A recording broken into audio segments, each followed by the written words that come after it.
I don't want what the hell.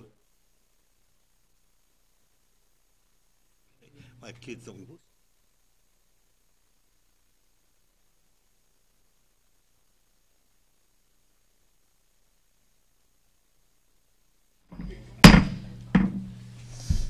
Good morning, everyone. Good. All right. We are bringing this meeting to order of the Driver Training and Traffic Safety Advisory Committee. I want to welcome, of course, the committee members. Thank you so much for being here, staff, TDLR staff, and of course the public. Thank you all so much for being here. First order of business is a roll call. I'll take care of that. Ricardo Benavides, presiding officer. I am here. Present. David Bruce. Present. Thank you. Blake Garrett. He's going to be missing. Right? Thank you so much. Thank you. Victoria. Here. Thank you. Francis Gomez. Kevin Knapp. Absent. Sam Webb. We're here. Hey, Sam. Thank you. Carlos Reina. Present. Thank you. Nina Josane. Present. Thank you. Glenn Whittingham. Present. Thank you. And Michael Kelly. Present. Thank you so much. We have a quorum present. I wanted to welcome our new member, Michael Kelly. He's filling in the public part. Welcome, Michael, by the way. I hope you don't mind. Just tell us a little bit about yourself, just something quick so that everybody knows. Sure. Thank you, Mr. Chairman. As a proud former member of TDLR, I'm happy to be back on this side of the dais. Right.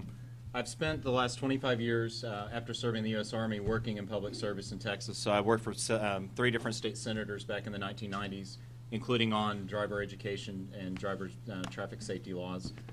Was at the Department of Public Safety for 10 years, including as Chief of Government Relations and the Chief of Driver Licensing. Spent a couple years teaching full-time at Central Texas College before I came here, worked for TDLR for 5 years. Retired last year, and then now I'm a 7th grade Texas history teacher at Seal Middle School in Pflugerville, and offered my services as a public member, and I appreciate Chairman Ayers-Mendez and the commission appointing me as a public member to this committee. Look forward to working with you guys as well as with the TDLR staff. Thank you, Michael. We're lucky to have you. Thank you. Thank you so much. Okay, we're moving on to, you know what, before, actually, we have that training, so I guess we'll move to item C. It's, I guess, an annual training that we have for the committee members about the Open Meetings Act and so forth. Mark, I hope you don't mind, you take it over. Okay, well, thank you very much. Good morning, Board. For the record, my name is Mark Gladney with the General Counsel's Office. As the Chairman was saying, this is your annual training on some issues, the Open Meetings Act, the Administrative Procedures Act, and the Public Information Act, which is also known as the Open Records Act. So this is by no means going to be an exhaustive treatise on these areas. If you wanted something like that, then we can be here just on this agenda item for about 5 hours. And I don't think you want to listen to me that long, and I don't know if my voice can take it. So I'm suffering from some allergies right now and a little bit of laryngitis, so I'm going to try to be as brief as possible. So as I said, today's training is going to be about the Open Meetings Act, the Administrative Procedures Act, and the Public Information Act. And you'll find these, Open Meetings is in 551 of the Texas Government Code, and Administrative Procedure is in 2001 in the Government Code, and the Public Information Act is in Chapter 552 of the Government Code. So if you're real eager and you want to know more about it, you can delve right into there, okay? We'll start with the Open Meetings Act. Now, the purpose of the Open Meetings Act is to ensure open and transparent government. And you're going to hear me talk about transparency throughout this entire presentation, or even the word sunshine. The purpose of the act is to put sunshine on the acts of official government individuals, elected or otherwise, so that people know exactly what their state agencies and elected bodies are doing. So the Open Meeting Act requires the meetings of governmental bodies to be open to the public, like this one is here.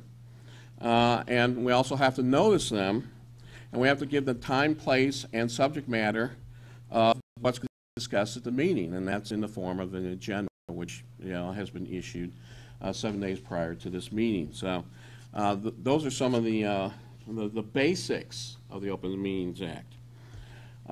Now, in order for you have a proper meeting under the Open Meetings Act, there has to be a quorum, and you all have just determined that there is a quorum of members, and there's 11 of you, although 11 of you aren't here today, but a quorum is a majority of the members of the advisory board or committee as fixed by rule or statute. So in your particular case, a quorum would be 6. Okay. Now, if a quorum isn't present, the committee can meet and discuss. You can talk about whatever is on the agenda. You just can't take any formal action on it. Okay.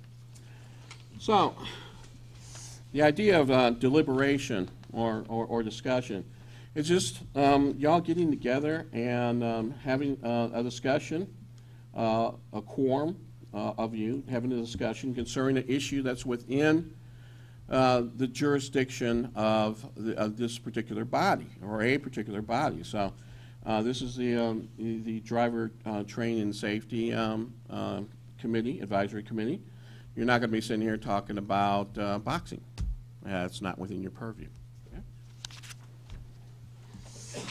Okay, so a meeting. What's a meeting under the Open Meetings Act? And a meeting occurs any time that a quorum of you, so 6 of you, engage in discussion regarding public business or public policy over which the body has jurisdiction, or any time the body takes formal action on an item. So that is what a meeting is under the Open Meetings Act. And as I said, for any meeting, there has to be advance notice of time, place, and subject matter of what you're all going to be talking about. And as I said, we provide that in the form of an agenda, and it has to be filed with the Secretary of State, and it's also on our website 7 days prior to a posted meeting.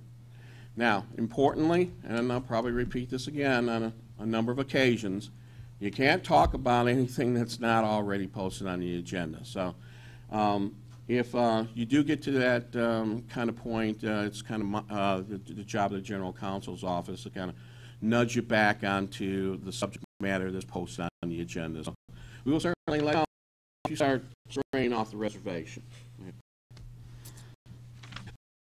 Well, if you yourself, a symposium or a convention or some kind of social function, some kind of party, and there's a quorum of you, can you meet in an informal session without violating the Open Meetings Act? So, if you're partying, there's 6 of you. Can you go and be there? And say, yeah, you can, but generally speaking, you're free to engage in any conversation that's just merely incidental to the event. The meeting will be subject to the Open Meetings Act if a quorum of you start to engage in committee business or take formal action. So the long and short of it is, if you all happen to find yourself in a formal setting, probably the best thing to do is just not discuss any kind of business that comes before the committee. So, key points to remember. Be aware if you happen to find yourself, say there's some kind of driver training safety convention or some kind of social event in which there's 6 of you present, be aware of that type of setting. Don't engage in any conversations that involve committee business while you're at these particular meetings. And beware the walking quorum, the dreaded walking quorum. Okay? So what is a walking quorum? Well, it occurs when fewer than a quorum of members engage in discussion about official business, and then you go and you pass that on to other members. Okay, so you're a group of 11, and 5 of you happen to be someplace and you're discussing an item of business that's before the committee. And then, one of y'all decide to go and to communicate that information to another member, a sixth person. Well, at that particular point, you've engaged in a walking quorum, which is a huge no-no. You need to try to stay away from that as much as you possibly can. Now, walking quorums can occur during conference calls, video conferences, these types of situations. The one I want you to pay particular attention to is emails, text messages, and other new technologies like social media. You might have your own personal page on Facebook or Twitter, and you might post something on there that some of your friends might be members of this committee. You start posting information about official business on there, and there's a pretty high likelihood, especially if a number of folks here are your Facebook friends or your followers, they're going to get that information. And that's no different than the situation I just gave you where, a few of you are sitting there talking, 5 of you are talking about something, and you're exchanging information, and one of you decide to go and talk to a sixth member. Same thing. Stay away from these things, or you can be in a walking quorum. And it's easy to do with today's technology. That's kind of the blessing and curse of living in the technological age. Okay, so again, how to avoid a walking quorum. Don't do these things. Don't meet in small groups, discuss business, pass it along.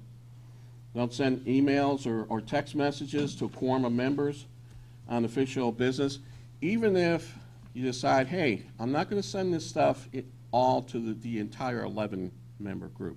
I'm going to send it to you individually. I'm going to do 11 separate emails. No, don't do that either. Don't create posts on social media about board business, and don't ask a quorum of members even on an individual basis for feedback or comment on board or committee business outside the public meeting. This is basically called polling the members. Those are things that you really kind of need to stay away from.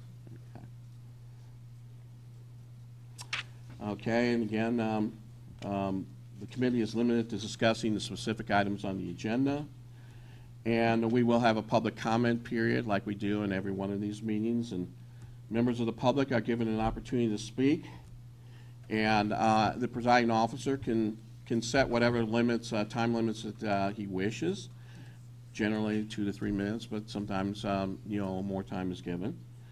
And a member of the public may raise a subject that may not be on the agenda. However, any discussion of that subject by y'all is limited to, hey, that sounds like an interesting idea. Let's place it on the agenda for a future meeting. But during the public comment period, you're not allowed to respond to an item that's not on the agenda. Now, some people think, wow, I'm coming up here for public comment, and I'm telling the board something, and they're not saying anything back. Are they really listening to me? Do they really care about what it is I'm saying? It's not that. It's just simply you are not by law allowed to respond to an item that's not on the agenda, other than just simply saying, hey, we're going to put it on the next meeting, because it's an interesting idea. So, hopefully people who come here and they say, hey, I want to speak my piece, don't get offended, and I know there's going to be a few people today that are going to want to be on give public comment, and I just want to tell folks, they're not the board is not being it's not that they're not listening to you, it's just they can't respond by law. Okay? Okay, best practices for open sessions. Again, limit discussions to specific agenda items, and avoid wandering off onto tangents when we're talking about specific agenda items. Don't respond to issues raised in public comment, which are not on the agenda. And specifically identify items for future agenda items, and let us know what it is that you want to have put on the agenda. We'll be more than happy to accommodate you as much as we possibly can. Now, it wouldn't be much of a law unless there was some kind of hammer attached to it. And here we have, there's some civil remedies associated with it. So if a formal action is taken by a committee or an advisory board that's in violation of the Open Meetings Act, a person can petition a court to stop that action from happening and ask for injunctive relief. An improper decision made by an advisory board is not void from the very beginning, but it is voidable through judicial action. So those are the things that you need to know on civil remedies. And then, of course, there also are some criminal penalties, although I've never seen them actually imposed on a governmental body, but doesn't necessarily mean that they can't be. And under the Open Meetings Act, members who knowingly conspire to circumvent the Open Meetings Act are subject to misdemeanor penalties, and those penalties can range for anywhere from a $100 fine to $500 fine and or 6 months in jail. And as I said, I've never seen that ever happen. The key word here is knowingly. So it's not a strict liability offense like a traffic ticket. You go through a stop sign, boom, that's it. You don't have to show that the person intentionally or knowingly went through it. Here, you have to show knowing conspire. There has to be a mental state that's proven in order for the criminal penalties to be imposed. Okay. So, again, a reminder, and I know a lot of you have already been through this type of training before, but just avoid communications outside of a properly noticed meeting, and stay on topic. That's a big thing.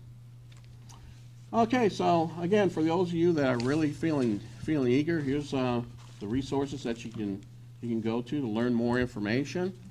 I'll direct your attention to the second part here. This is the Open Meetings Act training video. And you click on this hyperlink, it'll take you straight to the video. And it's a 1-hour video that you can take. You get a neat little certificate suitable for framing. I don't think there's a test, so there's no 70% pass rate on that, So you just take it, you get yourself a certificate, and you put it up on the wall in your office. So there you go. If you have any questions on this, here's our number down here. You also have my office number on the chart that I gave you, so if you have any questions, feel free to call. Okay, now we're going to move on to the Administrative Procedures Act as it relates to rulemakings. And again, here's the purpose of the Administrative Procedures Act. And again, we get to that word, transparency and sunshine. That's one of the big purposes, to provide public participation and transparency during the rulemaking process. We want people to be able to know what it is that we're doing, what kind of rules we're making, and to give their input. When you have everybody participating, you end up getting a much better rule. It's been my experience. Okay, and this is what a definition of a rule is. And generally, a rule is a statement by a state agency that interprets a statute. So the statute can be enacted by the legislature, and a law I kind of like to look at as kind of the framework with maybe a fuzzy picture inside of it. And the rule actually kind of clarifies the picture that's inside there. So that's what a rule is. A rule can be an amendment or repeal of a prior rule. And these are the general sources for rulemakings. And we do a lot of advisory board work groups here, and we'll probably be talking about some of the products of advisory board work groups in later agenda items today. But these are the various sources for rulemaking. Now, for a rule petition, any person can submit a petition to a state agency requesting the adoption of a rule. And this is the definition for an interested person, from a human being all the way down to a public or private organization that's not a state agency within the state. And this is basically our flow chart for the rulemaking process. Every rule starts with an idea, and then we draft it. The draft rules go to the advisory board for your consideration. The proposed rules are then filed with the Texas Register, and we have a 30-day comment period. The General Counsel's Office reviews the comments and summarizes them. Brings it back to the advisory board, who makes a recommendation on the published rules to the commission. And the commission reviews the rule following the comments and recommendations, and hopefully adopts the rules. Then the adopted rules are filed with the Texas Register, and bingo, 20 days after that, they become effective. Now, we also have a rule review process by law. Every 4 years, we review our rules. To do that, we send out a notice of intent to a review to the public to give them an idea. Hey, we got some rules here. We'd like you to take a look at them. You can comment on them if you want to, 30-day comment period. Again, General Counsel's Office reviews the comments, and we make a recommendation to the commission. The commission takes a look at them, and they may re-adopt the rule. Later on, the advisory board can be presented any comments and recommend some changes later on. That's our phase 1 process. What you saw previously here is our phase 2 process, where we would delve in and do a formal rulemaking, in which we probably would have a real work group, consisting of some of the members of this very board. And here we are with the sites that you might want to take a look at if you're so inclined. Okay, lastly, we're at the Open Meetings Act, or Open Records Act, sorry. And the Open Records Act, again, this is about transparency of government, and allows each person to seek information about what our public officials and the state employees are doing, And it makes all records and documents and other information relating to official business open to the public, with a few exceptions. And this part here is kind of important. The public information includes any electronic communication created, transmitted, received, or maintained on any device in connection with official business. And you'll notice that I underline any, okay? That also includes your personal devices.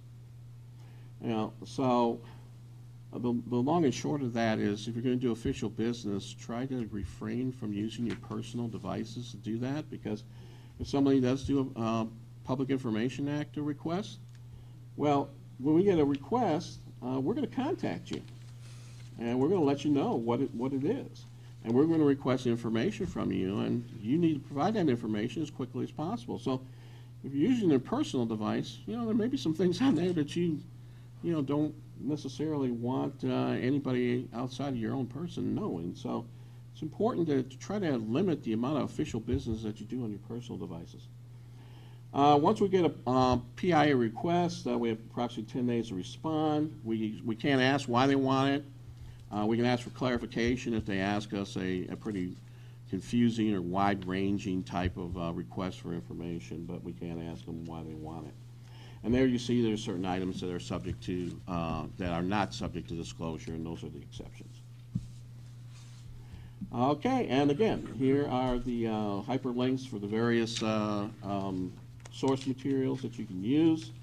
Again, I turn your attention, AG's office has a video. It's a 1-hour video.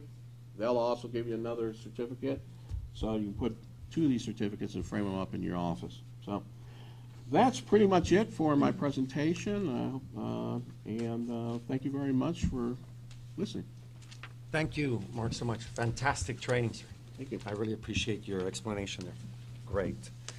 I wanted to go back real quickly. I'd like to make a motion to excuse our committee members that are not present. We have Blake Garrett, Francis Gomez, and Kevin Knapp. I'll consider I'm making a motion. Anybody second me? Sam Webb, thank you so much. All those in favor signify by saying aye. Aye. Any opposed? Motion carries. Excellent. So we can excuse those, and that takes care of that. Our next item is the approval of the minutes from our meeting of August the 29th. The last time we were here, I'm hoping, committee members, that we had an opportunity to look at that minutes. If we have any questions, any editing of the minutes before we make a motion to approve those. Anybody? Members? Carlos? Okay, excellent. All right, well, I'll consider a motion to approve the minutes. Motion made. Carlos, thank you so much. We have a motion on the floor, members. Anybody second? Second. Sorry, thank you, David, so much. Seconds that. Members, all those in favor, signify Aye. by saying aye. Aye. Any opposed? Excellent. Mr. Chairman, I'd like to abstain from that vote since I was not a member of the committee. Absolutely. Thank you so much for mentioning that, Michael. Appreciate it. Okay, motion carries. That's all A's with the exception of Michael abstaining. Thank you so much.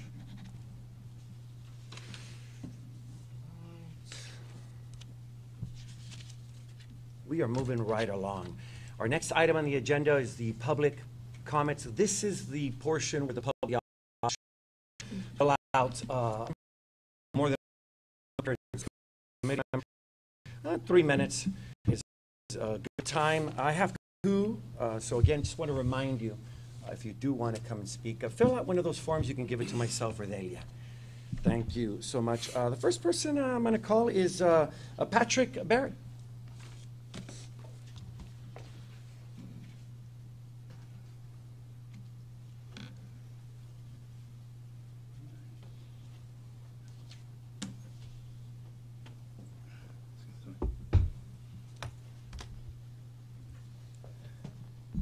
Good morning, Pat. Good morning. How are you? Good to see you again. Fix mic here. Does that sound all right? Perfect. Well, good morning. And I also want to welcome Mr. Kelly. Good to see you on that board. And again, thank all of you on the board for the service you're providing, especially those of you that show up. I appreciate your willingness to sacrifice your time and energy. My wife, Frances, wears glasses. She's worn them most all her life. As a little girl and prior to getting her glasses, her folks read stories to her that included talk of fairies and references to the stars at night. When her family got her the needed glasses at age 5, she went out that night. And for the first time in her life, she witnessed the wonder of stars in the sky. She thought, wow, stars do exist. Consequently, she believed in fairies until she was 11. This is a true story. So what are two lessons from that? One, just because we can't see something doesn't mean that it isn't real. Two, just because we believe something is real doesn't make it so. The TDLR inherited our industry with its rules and regulations 3 years ago. A few significant changes have been made, but much remains to be done. Unfortunately, the process for important change seems to be moving at a glacial pace. Of course, we saw a little outline of how that occurs. Thank you, Mr. Gladney. Although I must say, getting that traffic stop video done on time is really impressive. I hope that the course submission fees get reduced to a reasonable level. At the last meeting, it appeared that this advisory board was resisting the reduction of these fees, an action that might create more competition for them. Many of our existing regulations and most of the program of organized instruction are like fairies, based on imagined, not real anticipation of results that would produce safer drivers. Prime example of these false assumptions is the standard that emphasizes classroom over in-vehicle instruction. 5 hours of classroom for every 1 hour of behind-the-wheel instruction. Where do people get injured or killed? In the classroom or in the vehicle? Common sense dictates that we need to do more in-vehicle training, perhaps reduce the superfluous classroom time, and move to a mastery-based system for the in-vehicle training. Let's focus on what is real. Thank you all very much. Thank you, Pat. Thank you so much.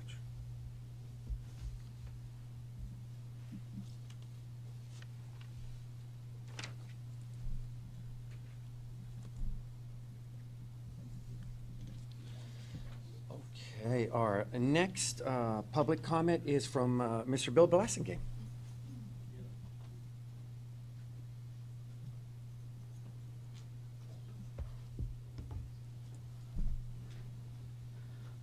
Thank you. Good morning, Bill. Good morning. Good to see you. Good seeing you too, Rick. My name is Bill Blassingame. I'm a driving safety course provider that represents fast, easy, defensive driving.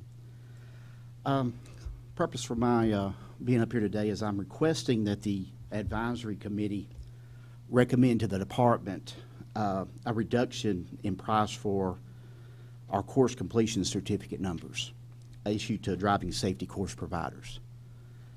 Currently, we're being charged $1 per certificate number, and we feel that this amount is not consistent with the intent of the Section 1001.004 of the Education Code concerning cost of administering chapter, where I'm sure you're familiar with that, the cost of doing business. And so in 2017, the driving safety industry as a whole spent over $700,000 on certificate numbers, just talking about driving safety. Driver's ed, I understand, you also purchase certificates through driver's ed, and I think that number well exceeds that. So, but just in driving safety, about $700,000. We're on track to do the same this year. The driving safety industry is going to purchase about $700,000 plus. Now, a lot of us keep inventory, so it may be a little bit further than that, a little bit higher than that. And that number has been actually consistent for several years now. You can look back, and the numbers don't fluctuate very much. About every year, we purchase over 700,000 certificates. That's, you know, simple math there tells you that's $700,000 that we spend on just one item, and that's our certificates. And we actually, we feel that if the course completion certificate was reduced by even 10 cents, it would save the department roughly around $70,000. So if we could just get it lowered to 90 cents, it would save them around $70,000 in revenue each year. And this amount seemed to be in line with the proposed savings in revenue the department projected by reducing our course provider fees and course provider approvals. So the last meeting, you know, of course, we had discussed this, that there was some needed reduction in revenue for the department. And this seems a lot more in line with what we would need is just a reduction in certificate numbers as far as the cost for those would more than offset it. We just kind of find it very hard to understand how certificate numbers being emailed to us could cost in labor $700,000. Now, I realize there's probably more involved in that. Maybe there is, but as far as staff needed for issuing those out, as compared to staff needed to maybe approve courses, to me it would look like that would be more labor-intensive approving a course as opposed to emailing a string of numbers to an email account. We would like the advisory committee to assist the department in reducing their revenue by proposing a price reduction for course completion certificate numbers to start, instead of course approval fees being reduced significantly. In conclusion, course approval fees targeted by the department to reduce their revenue has caused a great amount of conflict within the industry. There's been a lot of public comment about it. A more peaceful approach would be to reduce the certificate number fee. I believe this would seem to satisfy the objective of the department and bring a much-needed operational cost savings to the existing industry. I don't think anybody would oppose their certificate numbers being reduced in price from $1 to whatever it is, 90 cents, 10 cents. However, the conflict that's caused from the course approval fees being reduced dramatically has caused a lot of conflict, and I believe this industry has more than expressed their concerns about this. I know that we're not talking about competition here. Those of us that's been involved in this particular industry realize that when someone makes a financial commitment into an industry, they're going to be more likely to stick with it. They're going to be more likely to nurture that and make it more appealing to the consumer as opposed to just churning out courses. When you have something that's so low in price that anybody can do this on, very simply, and if quite honestly the price is not that expensive to do it, why not give it a shot? If it doesn't work out, we'll go to something else. But we have found that people in this industry that have made the financial commitments that many of us have, and including some of you board members have, that the quality and the consistency stays with it, because the whole idea is to educate our consumers on being safer drivers. Thank you for your time. Thank you so much, Bill. Thank you. Okay.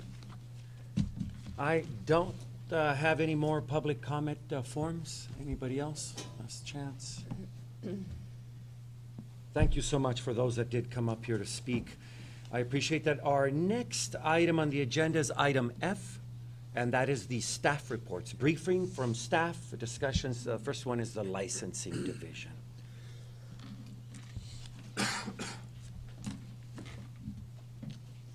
Good morning. Good morning. Good morning, Michael. Welcome. My name is Jacqueline Rollins, and I am here on behalf of Chloe Whalen in her absence. And I am here to answer any questions you may have regarding the statistic report for licensing.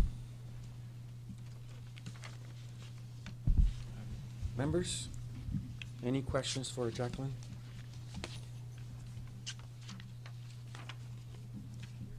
I think we're good. Thank you Okay. so much. Thank you, sir. Thank you. Nice to meet Thank you. Absolutely. Thank you, Jacqueline.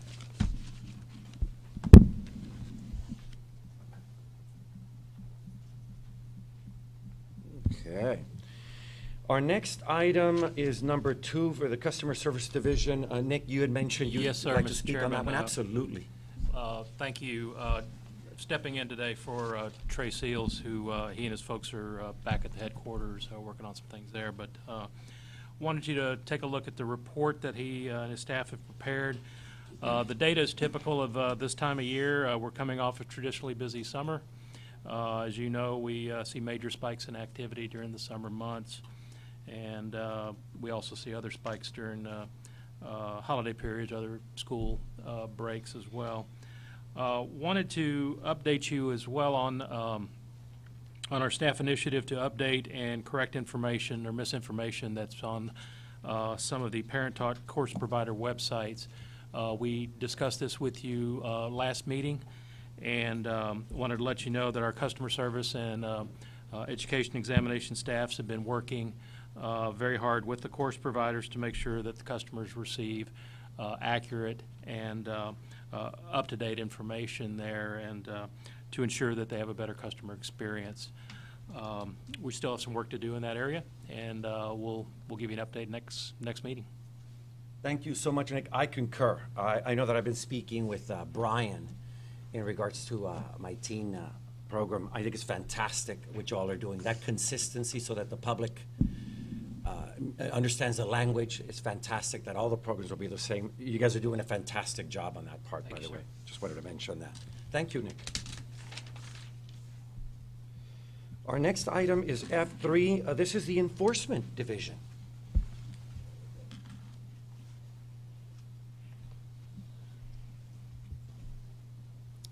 Hi, good morning.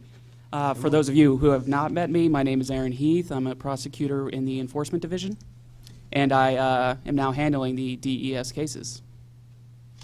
Welcome. Oh, thank you. Thank Thank you. So we have one case that we wanted to highlight for you. It was an agreed order that was entered into on September 4th, 2018. It was against Keys Driving School, and it assessed an administrative penalty of $1,825. The department cited Keys Driving School for one violation, failure to submit the change of address, 2 violations for failure to notify the department in writing of a change in address at least 15 days prior to moving, 1 violation for operating a driver education school at an unlicensed location, 3 violations for failure to issue a DE 964, and then 3 violations for failure to cooperate with a inspector or investigator. They are current on their payments. They're on a payment plan. And this agreed order was the result of 4 separate cases. Do you have any questions? Members?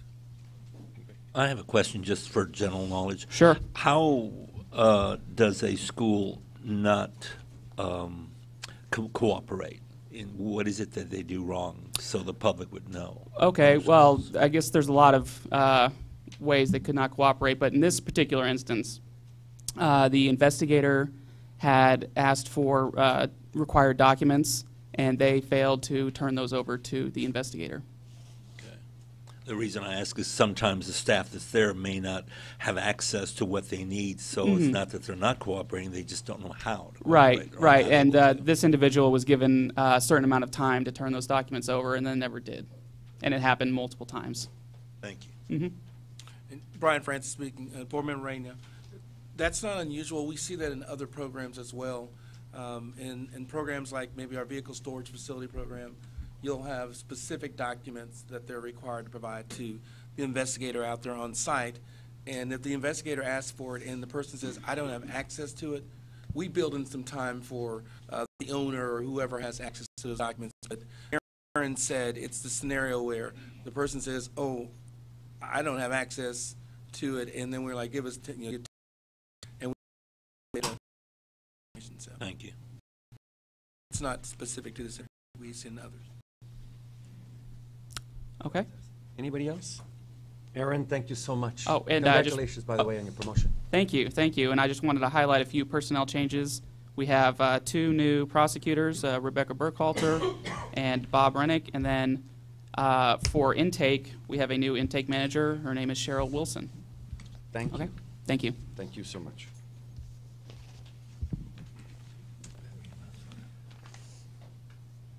Before I proceed, committee members, anybody have any questions, comments? All right, we're moving right along. We are on agenda item F4. This is the Education and Examination Division.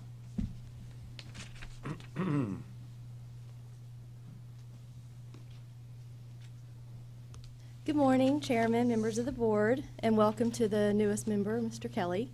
I'm Angie Schmidt, the team lead for Education and Examination Division. For statistics, if any of you have kept up with the numbers over the years, it does look like the numbers of our driving safety and driver education schools has decreased. But that's simply because our staff in the IT department are working so hard to clean up our database, getting rid of all the closed schools, the inactive, so they can clean that up and it looks fresher. And so it does appear they've decreased, but we're just doing some house cleaning. However, if you look at the chart of the emails, you can see our volume has increased. I can assure you that we'll continue to provide the exceptional service that TDLR is known for, no matter the volume. And which leads me into the introduction of our newest staff member. To help us with that, we have Kayla Potter. Right. Welcome. She's in the back. She came to us from the Board of Nursing as a licensing specialist, where she reviewed large volumes of nursing applications and determined eligibility. In her short time here, she has become very knowledgeable on all the laws and rules, and Ray even joked that she already knows more than he does.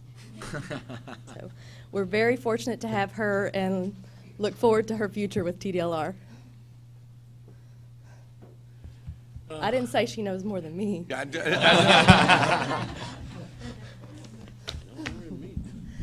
you have any questions? Members, any questions? Thank you so much, Thank Angie. you. Great seeing you. Appreciate it.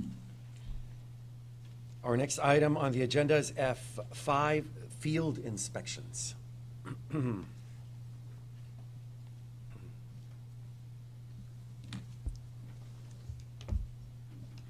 Hello, good morning. Good morning, Chairman. Good morning, board members, and welcome, Mr. Kelly, to our board.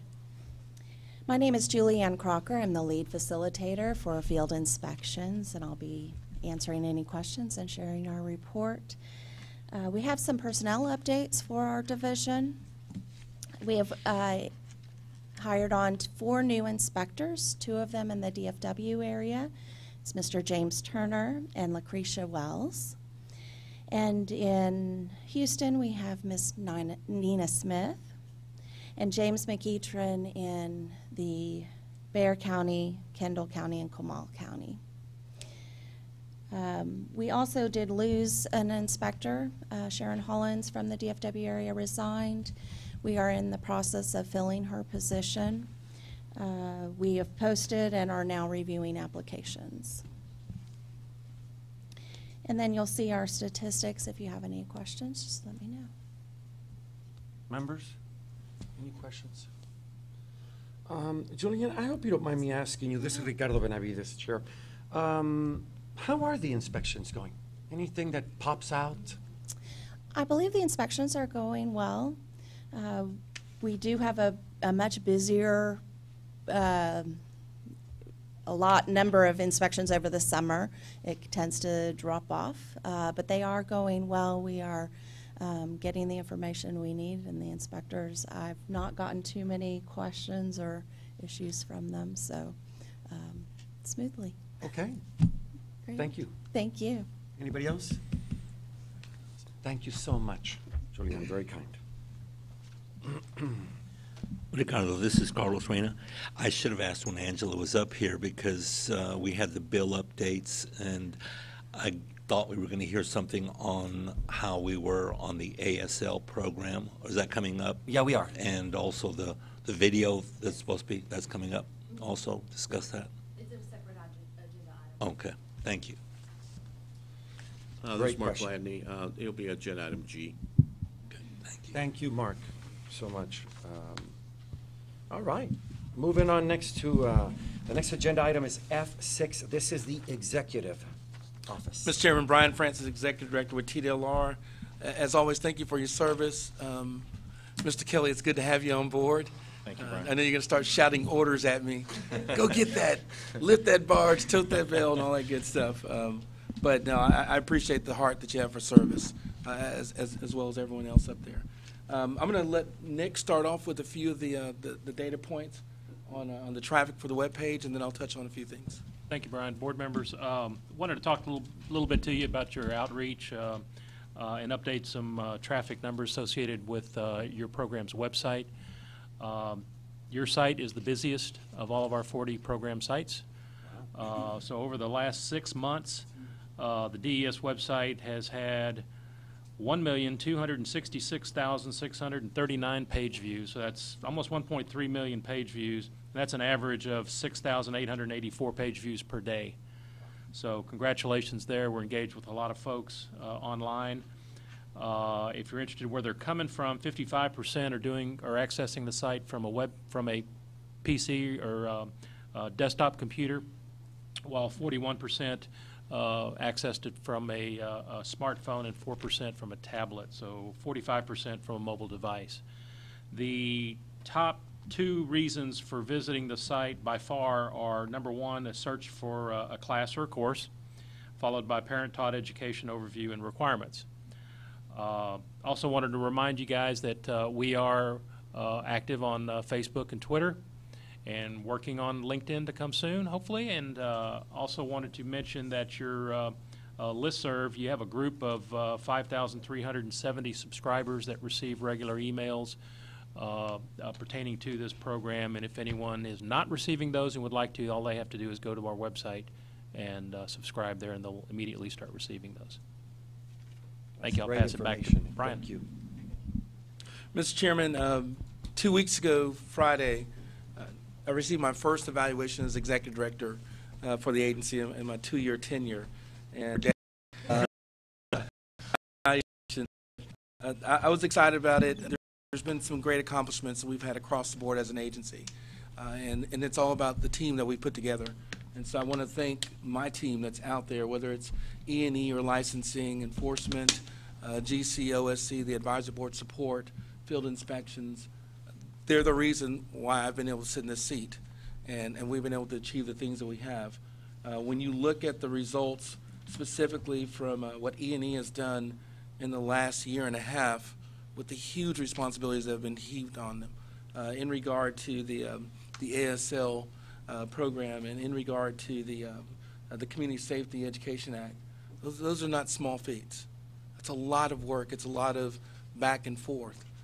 I appreciate Pat and Bill coming to the table as public members. They keep us sharp. They definitely help us learn more, and we're still in the learning mode. We're still learning this program. It's been 3 years. Well, think of us as a 3-year-old then. We're trying our best to figure out the nuances of it, and when we get the feedback that we receive, it's powerful. It really helps us shape our opinions. I want to commend Mark for turning a very dull and boring subject into something worthwhile and something that's helpful. We have all sat through open records and open meetings training, and sometimes you can be glazed over and bored by it. But at the core of it, it's what government should be. That is all about transparency, and it is all about having us do our job where people can see that we're doing it well. Holding ourselves accountable. When Bill talked about, the dollar amounts for certificates, man, that hits me. And I'm like, you know what? That's a good point. I don't agree with them completely, but I agree with him challenging us and saying, hey, there's other buckets of money you can look at to reduce, and that's important to hear. But that's the transparent conversation that takes place here. Things are about to kick into play. I don't know if you guys realize, but yesterday there was this thing called an election going on in the state and across the nation. That's the precursor to the legislative session. On the 12th, I think, of November, that's pre-filing for bills. And so we're going to start in that mode. It already sounds too soon, but the session's upon us, y'all. And there will be people having interest in maybe shaping the way we do business and looking at how things have already taken place. Delia was kind enough to share with me the number of fatalities in Texas to date. It's 2,872. 2,872 Texans lost their lives on the road. We have some ownership in that. We have some responsibility in that. And Ray's heard me tell him, I said, I want that number in front of his staff every day. I want that number in there, and we have to do things different. We cannot continue to do education of drivers the same way we did 72 and 1982 and 1992 and 2002, 2012. We can't. We have to make some changes to say, does this work? Is this going to allow the driver? We're telling them don't text. I mean, everyone knows when you get in the car you shouldn't text, but they do. So what can we do to convince them? What are those little nuances we can make in our education process and our curriculum that can change a behavior? We're educating them. How do we change the behavior? And we're going to have some opportunities to talk about that today on the agenda when we look at the curriculum. We're going to look at the curriculum and say, do we do it the same way? Do we do exactly the same way? I'm grateful for the work that the work groups have put into that. We're going to throw it out there to the world, give you guys a pre-look at it, and let you wrestle with the language, and maybe you'll do more than look at the these, the that's, and the thes, and you'll look at the hours and where those hours are being taught, and which subject elements are being taught and what's being emphasized. And maybe this time next year, that number's 2,400. And maybe the next year it's 2,000. And maybe the next year it's 1,500 because of things we've done. We have an opportunity to change that number. We have an opportunity. Every time I see that number, I point out to my daughter. I said, that's 2,872 folks, baby. They were here last year. I said, we could be one of those people. We're riding right now next to somebody that's texting, that's enjoying the privilege of driving. So we do important work. We do very important work, and this process is important. I'm grateful for everyone that takes the time to be here. Veterans Day is coming up, so I just want to shout out and honor all the folks that have served. My dad served, and I think to some extent my mother served. You know, when you're home and you're here and they're in Guam and they're in Thailand and you're getting, back in the day, Mr. Chairman, my dad would send the reel-to-reel tapes. He'd send the reel-to-reel tapes back. And I remember Mom putting those in, and it would start off and he would talk to each of the boys. So there's no video, just a tape, reel tape. So to my oldest son, Elton, and he'd tell him something. And to my baby boy, Brian, you listen to your mom, you know, you learn your alphabet. And then he would always say, now boys, y'all gotta leave the room, this is for your mama. and then we would leave the room. I don't know what they said, but I still remained the youngest, so hopefully it wasn't much said after that. I say that I want to honor the veterans. I want us to recognize that this moment we have is important to help build a curriculum that will save lives. Each word in that curriculum has the potential to save a life, and I know you know that because you're in the cars with the students. Yeah, you're in the cars with them every day. You're teaching to them, but every word in that curriculum has the potential to save a life. And if we look at it that way, I think we can recognize the importance of what we're here to do with the agency.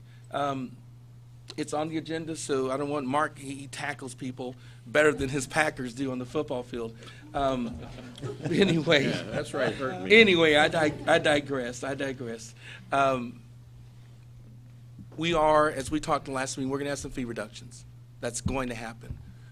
What you're going to see today, though, is a document that will show you what the current fees are, what we had proposed, and then after hearing the work groups, I think we've had 2 meetings, maybe 3, we've made some adjustments on some of those, and we'll talk about that. And we're going to put that back out there for the world to chew on. So we're not going to move through it quickly, but it's going to happen. But we did listen to some of the concerns that the work group offered. We'll factor in some of the things that Bill said today. We have that time now to maybe factor it in. And the other thing is we found a fee that we left off of the reduction list. So this is going to allow us to pick that fee up too. The themes I heard that were really compelling to me was there are some of us in the business today, and you didn't lower our fees and our cost of business. And so you'll see some more changes that reflect that. There were concerns about some of the cuts being too deep, and we went up a little bit on some of those. And you know how I felt about going there in that direction. So I want you to know that those things have been heard and we're factoring in, but we'll have a very robust discussion about that later on. Mr. Chairman, that is all I have, and I'm available to answer any questions you may have. Sorry about the preaching. Perfect. Thank you so much, Brian, to you and your staff, your dedication, your passion. We really appreciate your hard work. You guys are incredible. I know I speak on behalf of everybody. I do have one question. Is that double working board member Sam Webb over there? When you talk about the fatalities in Texas, over 2,800, I didn't do the exact math, but that's about 9 people a day in Texas. And it strikes me when I drive by that sign on the highway that says that. Do we have data that says a majority are highways or residential streets or downtowns or drunk drivers or texting? Is there data that says here's the biggest percentage of what causes fatalities? They do. They've got the data. DPS collects that. It's typically about a year behind. I'm sorry, I'm getting a head shake. There's data out there in the reports, and it's typically a little bit behind, but we can provide you the previous year, and you can see whether it was in a rural area, urban area. You can tell the time of day. You can look at, was it distracted driving? Was it precipitated by another driver? Was it precipitated by somebody in the passenger? I mean, you can. It's a lot. And in fact, I will tell you that I think it's too much. I think it's so much data that we get paralyzed and we don't focus on here's what it is, here's what happened. You know, what are the top 5 causes? I think you have the ability to look at the data, and you can probably look at the top 3,515 causes. So we just stop. But, you know, one of the things we've talked about, and we'll get on when we talked about the curriculum, is have we looked at our curriculum to line it up with those causes? Have we readjusted the allocation of time and as you know, Mr. Barrett always talks about, and where it's being taught, in the classroom versus in the car. Let's wrestle. I mean, literally no one is going to physically get hurt over us having a very direct conversation about what we think is best for this next generation of drivers, for the person who's going to be driving next to us. So we'll find that data for you. Thank you. Mr. Chairman. Yes. Nina Saint, the Texas Department of Transportation collects that data. Okay, thank you. They got it from the DPS a few sessions ago. And to add to the number of fatalities, you also see the sign that says "in the street." Since 2007, we've not had a deathless day in Texas. So they're working on that one day right now. See if we can One end the day. streak to that. So Can yeah, we- it's huge, and the majority, I will tell you, are alcohol-related. And then you get into that inattention, distraction bit, and so forth, and that data can be found on the TxDOT website. Thank you. Thank you, Nina. Thank you, Brian. Thank you very much. Appreciate everyone. Anybody else? Any comments? I wanted to move to the next agenda item, but I'd also like to take a break. I'm not sure how long that's going to take, and it's got some good information. I hope y'all don't mind No. a quick little 10-minute break. Okay? Let's take a break.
Right.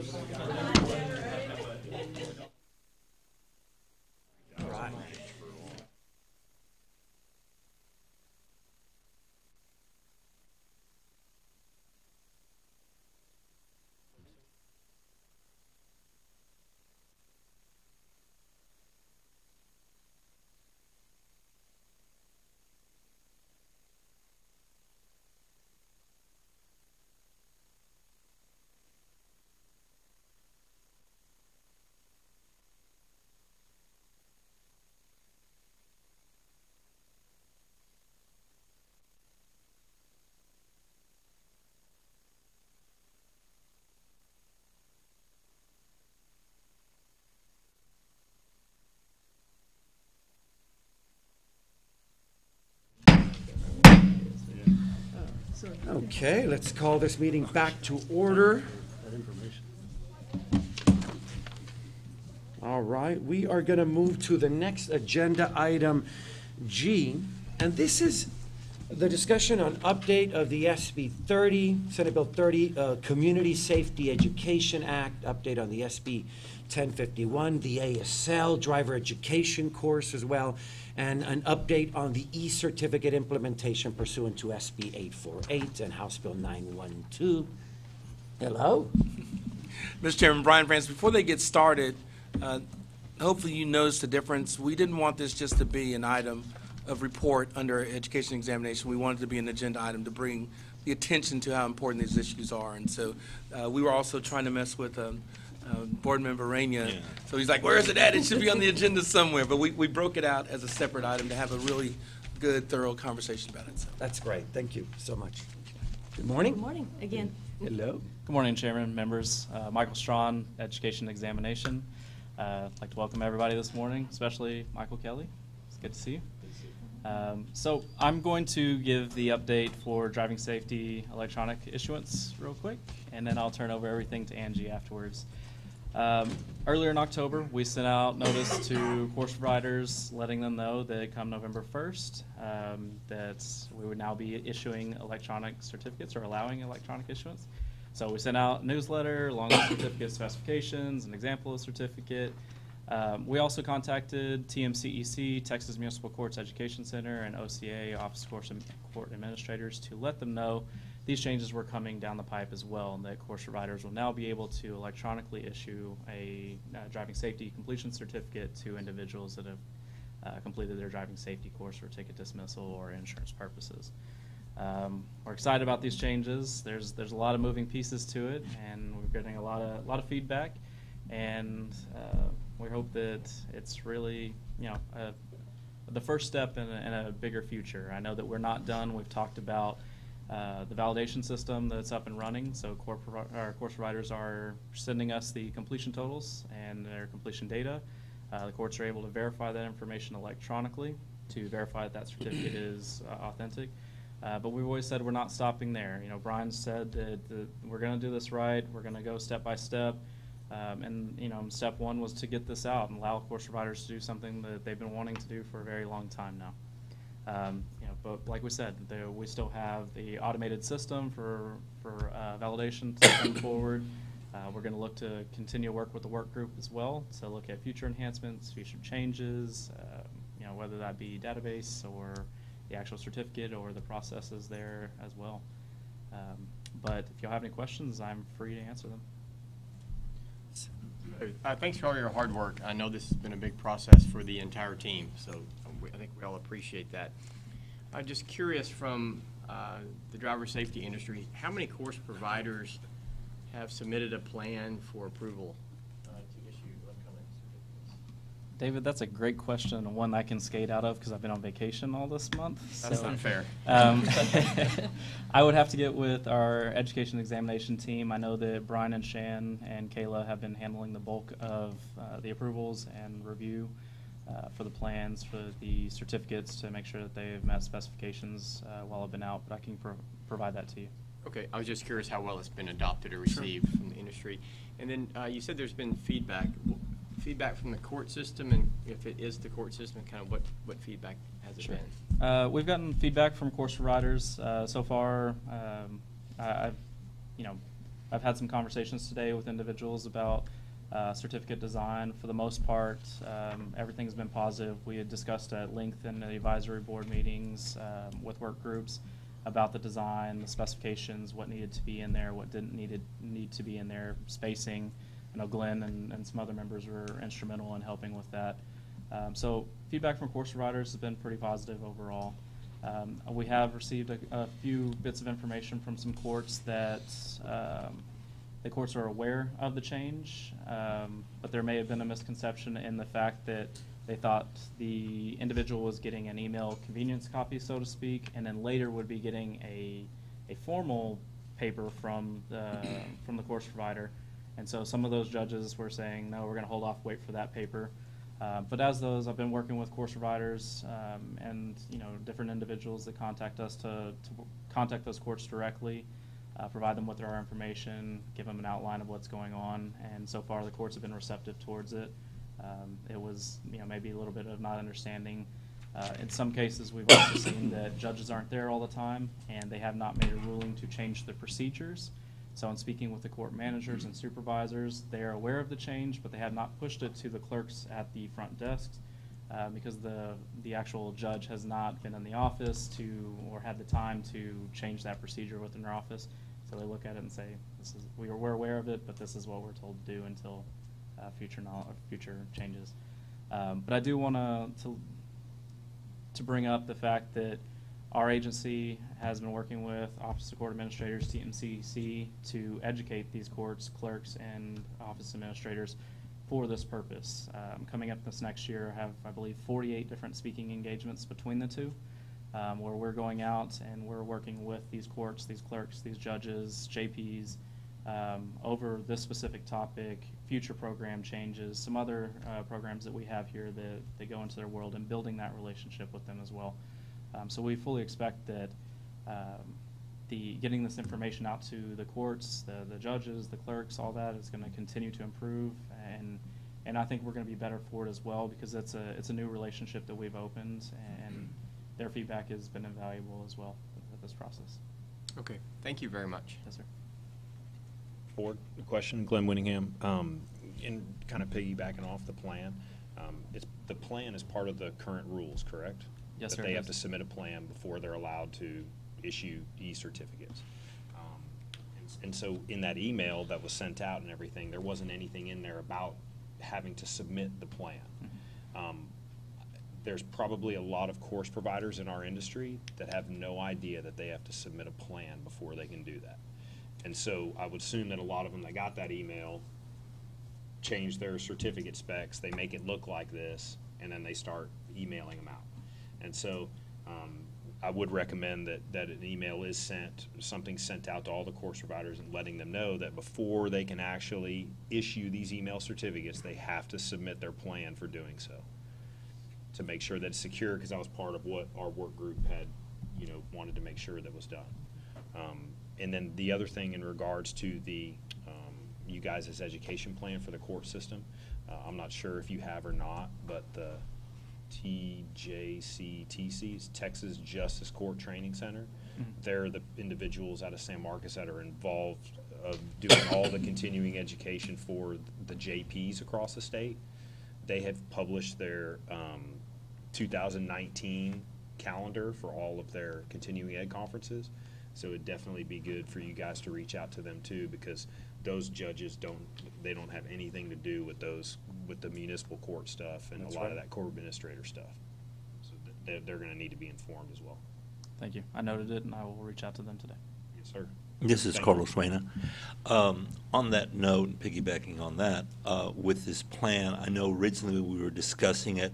Our concern is, of course, fraud and people being able to duplicate certificates and so forth. Does the plan require a course provider to provide the steps they're going to take to ensure that this email can't somehow end up being passed around, and maybe all of a sudden we start getting certificates being duplicated and so forth? Because I know the company that I'm familiar with, we have implemented things to prevent that from happening, but is that being done across the board? Within the rules, that was not a requirement as far as how to mitigate that. I know we talked at length about, there was discussion about emails not being accessible after 90 days. They would only be able to log into a system and different components that I know the advisory board members, public members had suggested. However, once a person has that certificate in their hands, even if it had an expiration date, a password that was only valid for a certain amount of time, once a user has that on their computer, you're no longer in control of it, which is why we implemented the validation system so that a court can check that to make sure that the information that's issued with it is still what is valid and has not been manipulated at that point in time. So no, when we're checking for the issuance plan, we're not looking to make sure that they have any way to, retroactively delete or make that certificate invalid. I wouldn't even say invalid, but inaccessible to that person anymore, because that level of control, I really can't expect that from a course provider. It would be unrealistic, for them to be able to do it, even if they printed it out and scanned it at some point in time. To put that burden onto a course provider to say, hey, if anybody ever mistreats your certificate, once you've electronically given it to them, even if they took a screenshot of it, a snipping tool is a basic component of Windows, they would be able to reproduce it at that point in time there from then on out, which is why we looked at a validation system, while the department looked at an e-file type system as well for the future. A lot of those components, because when it comes down to mitigating fraud, the paper certificate, whether it comes to driver's licenses, birth certificates, a driving safety certificate, can always be manipulated, can always be counterfeited, no matter the amount of technology put into that actual piece of paper, or even the information from a technology standpoint on doing that. So. Right. Well, the secondary concern was the privacy of the individuals taking it, that the system can't be, that there's a way that the public cannot access that information, that email or that link to get into the system. And I apologize, Mr. Reyna, I may not follow regarding that. Are you talking about an individual accessing the course provider's website? We had discussed about having it encrypted and so forth, where it wasn't just available to just anybody that could hack into the individual system or anything like that and just trace it on back. To have it encrypted that way, and correct me if I'm wrong, but if somebody hacked your email, your driving safety certificate would not be accessible to them. We have not required that to be a part of the issuance plan within our discussions, and it's not within the rules either. So. Thank you. Yes, sir. I did have a question, Michael. Ricardo Benavides. I wanted to clarify the driving safety course providers are having to upload this data. It's that 5 days that I wanted to clarify. Is it 5 days from the completion date or 5 days from when it's issued? I'm gonna have to Right. look. I believe it's 5 days from completion. Right, and let me I'll tell need you to double why, check. because I've seen both, and what's confusing is, Michael, and I don't know why it hadn't dawned on me. I'm sure some of y'all are probably thinking about exactly what I'm going to say. Not all of us are online with an online program. We're actually a four-wall. And the schools, the driving safety schools that are conducting classes, let's say they do a class on Saturday. They then mail the paperwork. They have 2 to 3 days. They mail it on Monday. And we receive it about 2-3 days later, well beyond the 5 days most of the time. And I just want to make sure that we're not violating a law. I can't upload something that I don't have. This is And so Carlos I'm Reyna. wondering, Ricardo, I think the last time I looked at those rules, it clarified from the date the certificate is issued. So the delivery right, that's what I time thought, but didn't I matter. saw the issue, I'm sorry, the completion date in some paperwork, and I thought, that's why you're confused. Yeah. That's why you're confused, because I've seen both, and so I think it just makes sense. I want to make sure that it just, when it was issued, from that point, we have 5 days to upload. Of course, we want to do it sooner, but just want to make sure that we're going to be compliant there. Is there any way you could check on that and make sure that we didn't? Absolutely, Chairman. And I believe Carlos is right. I mean, I sat up here and I like I said, I went on vacation all month, so things have left. But It's okay. I didn't want to misspeak and tell you one way or the other. Okay. But I'll happily review it. And I know that we've had this discussion That's at one right. point in time, and I believe that exact concern was brought up, which is probably why we went to the date the certificate was actually issued. Good, if it's been done, I just want to make sure that we haven't not covered that. Excellent. Yes, sir. Excellent. Mr. Chairman, yes. if you don't mind, I have just one more question. This is David Bruce. On that, I do think it's the issue date, but I can't swear to it, but I do think that's correct. Is there a plan in place or a process in place, to use a better terminology, for your team to check to ensure that people are abiding by that 5 days? Because again, if they're not, it's going to put a unique burden on the court system, which impacts the entire industry. That's right. Absolutely. That was actually, if you remember back in September, I believe, we had sent out a notice to course providers letting them know, hey, this impending change is going to come. I worked with IT, Fong specifically. He sat up here last time as well, and we spoke about the matter. We wanted to educate the course providers that this new change was coming. We let them know that we would actually be reviewing this to make sure course providers are uploading in a timely fashion. We actually ran a report previously to let them know what that would look like, worked with those individuals to fix any file issues that they may have had, and that's something that we're continuing to do. In fact, I just emailed Fong today in regards to that, as far as, reviewing uploads, making sure they're done timely, running those reports, and moving forward with automatic updates and other information as well. So it's a very good question, and it's absolutely something that we're looking to continue to do. Thank you very much. Yes, sir. Thank you, Michael. The issue of the 5 days. Committee members, 5 days any of more issue. questions pertaining to this e-certificate implementation? Thank you, Michael. And Mr. Chairman, one more thing, if I may. Mhm. Brian Beal just confirmed for me, looking up the rules, it is 5 days after issuance. Fantastic. Thank you so much. Thank you. Did we have, was there any more on that one? That's it for item G? Okay. I think so. Angie, Michael, thank you so much. Members? Oh, yes. Oh. We got more. No, we yes, still right, have more. Right, right. That's what I thought. But Okay, wait, I'm there's sorry. more. Good morning again. Sure. Angie Schmidt with ENE. I'm going to give you some updates on Senate Bill 1051. As you all know, TDLR was tasked with the creation of a driver education course in ASL. Focus Education was awarded that contract, and they have begun submitting segments for our review. Just scripts, basically, right now. So we're working very closely with them. It's going great. We're getting through it quickly. The next step will be the submission of the ASL segments. When we receive those, we are going to meet with Dr. Bobby Beth Scoggins and her staff at Texas School of the Deaf, so they can ensure that the ASL translation is correct and conducive to learning for a deaf or hard of hearing student. But they're doing a great job. We're very impressed with the quality of work they're putting out, and we're excited to eventually get this course up and rolling. Yes? Angela, Uh-huh. this is Carlos Reyna.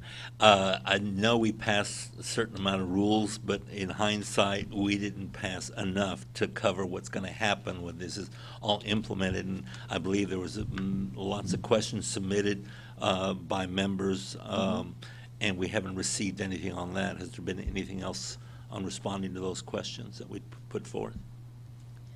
We have had answers to those questions. I think we were reviewing some things further, but we will get those back to you with this week. Thank you. Mm-hmm. This is David Bruce. This probably will be covered in those questions, but is it your goal to produce a fully functional course that would abide by security measures that other courses are required to, or is it the goal to provide course material that can then be put into a functional course? I'm still just a little confused exactly what you're creating on your side. There will be content validation questions in the course, but it will be available. Focus Education has agreed to basically host this on their website for schools to go in and download when needed. I think the security measures may be up to the school or the course provider. This is Brian Francis. I think that was included in some of the questions. There were several kind of dances around that issue, but I think and just kind of going back on memory, I think the answer was each school is still going to be required to meet and administer the security provisions as you know, as they currently do with any program. So it's more content, but there will be some of the validation elements built in there. But at the end of the day, when a school decides, if they choose to use this course for a student that comes to them, they're going to have to treat it as if it's a course they're offering, and they have to meet the requirements. But we'll make sure that we get those answers to it. The staff's looking at me because I guess those answers are in my corner. So I need to get that back to y'all. Sorry about that. Ray Pizarro, Director for Education. Exactly what Brian is saying. I just want to clarify that we, as a division, just like any other course, we're going to approve the content and the curriculum of what the intent to be taught on that particular course. In this case, is a contractor that we hired. So they're basically submitting the course to us for approval. Now, those folks who use that course, as Brian is saying, they're going to have to pony up and use those security measures to ensure that that person who's taking it is a person taking it. So it's going through the sort of the same process, if you will. Think about it. They're the provider. They're submitting that course to us, and we have moved this up to the front. Angie's team, we've dropped everything to make sure that we are looking at this course, all hands on deck, to ensure we can approve this course and approve all the different segments about this course so that we can get it approved timely. So what Andrew is referring to, after we've done that, then the shooting of the actual course is going to take place so that we can translate that into the ASL. Next question. Since that explanation is going to be up to the school like they would submit any other course they're teaching, will this course have a fee to it to submit? At this time, we have not had anything about assessing a fee for this course. But at this time, we're developing it, and the contractor is developing it for the department, and we're going to have that course available to all providers who would have a deaf or hard of hearing student available on our website. Somehow the logistics on how we're going to provide that out to our licensed provider is yet to be determined. Okay, I blew that question. Let me try it again. Since the school would become the course provider, will there be a fee for the school to submit that course for approval? Such as, is it going to be a video course? Is it going to be an online course? I don't see that there would be a fee. If Glenn is already a course provider and he's going to use that course because he has had students who are enrolled in the school, he would simply use that course to provide that information to that student or those students. Right. The school wouldn't have to resubmit it for approval. Is that what you were asking? Sorry. Well, I kind of got confused because I thought they were going to have to say they're going to use that course. Okay. I'll try to get unconfused. Thank you. Members, anything else? Okay, this is Brian Francis. I'm going to muddy the waters up completely. And I'm going to be absolutely wrong. But this is the heart of what I think should happen.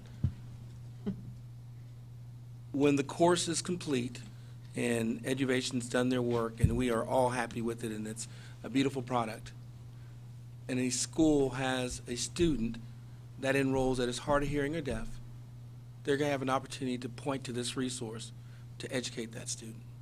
That's at the end of the day, that's what we're looking at, is giving the schools the ability to provide an educational experience for that hard of hearing and deaf student in that moment. We don't want to make it, our goal is not to make it a higher hurdle, a difficult process. It's literally, the student comes in and you now have a resource to meet that student's need. And so everything, our philosophy and our approach is going to be to make it as easy as possible for the schools to be able to provide that educational experience to that student, whatever that entails. But we do not, I'm looking at Ray now, his beautifully shaped bald head. We do not want to put any hurdles that would make it difficult for that experience to take place. And so if we put something in place and it creates one of those unnecessary hurdles, bring it up to our attention. We're going to pull it down. We're going to pull it down because it should be student comes in, here's a resource, that student's taken care of, and schools have it. That's the goal. Any other questions? Real quick. Nina still has a quizzical look on her face. Yeah, She's thinking. I'm gonna She's Come up again. she's always the thinker. I know. Yeah. I don't want to drag it along, but I think to try to clarify what Nina's saying and then what Brian just explained is I think there's a lot that are thinking that once this curriculum gets developed, right, it's the course, like how Brian just explained it is it's going to be available, say, via a link on you all's website. Somebody comes to a school, they're hard of hearing, we send them to that link, they take the course, okay? What I think some are understanding here is that one of us can take that curriculum and then submit it to you all as our own driver ed curriculum. And then would we have to pay the fee, which is what I believe she was asking, which would be the 15 or 6 or whatever the number ends up being, and then have that approved as our own. And we put our own like validation methods into it. That's what I think is what she was saying. We haven't contemplated that. Now, I would say, Glenn, let's just say we have somebody new into the industry, never have done driver education before, and they're going to submit a curriculum for approval, just like anybody else, a brand new person. And let's just say that person's, all they're going to do is ASL, right? I think it's sort of the same line. I would want that person to be approved as a provider. Being the regulatory agency, we got to account for all of the folks who are administering and providing driver education to ensure that they're doing it in compliance with Chapter 1001.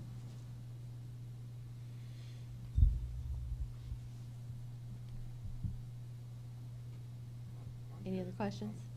If you have them, The logistics, Glenn, on exactly what you and Nina are asking, if they're going to submit the already approved course, I don't have an entire answer for you at this time. But I hear what you're saying. I brought that up because at the Sure. last advisory board meeting, it was asked, I believe Blake Garrett asked, or somebody asked, or Kevin, will people be able to use that curriculum and submit it as their own? Right. That's what they had asked. Now, And that's why the contract was asked. I would want somebody to be a licensed provider, and I would want that provider, whether it's a new person or an existing provider, to tell us, we need to know what you're teaching, right? And I think that's where we would want to be. If you do have deaf or hard of hearing students, somehow we need to communicate between us that you are providing that, so that as a service to those folks who are out there, if they ask the department, hey, who's offering this course, we don't want to shrug our shoulders. We would like to know what providers are out there providing the service. So we'll get there on how the logistics on how we disseminate that. But the course is the property of TDLR. I think that, are you asking if a school could just take our course and submit it as their own? Yes, because when you had given the explanation earlier about the school is in charge of using their own security measures, if it's online, that would mean that we would have to implement our own security measures into a course that's already created and then submit it to you for approval. That's right. But if you're saying it's your property and we can't do that, then the answer is no. So you all would have to have security in the course to make sure. And I think that was what David's original question was. So We could have further discussion with the work group. yeah, That's fine. yeah. Okay, next. All right. Okay, as you all know, and for some of you that don't, the 85th legislature passed Senate Bill 30, which is referred to as the Community Safety Education Act.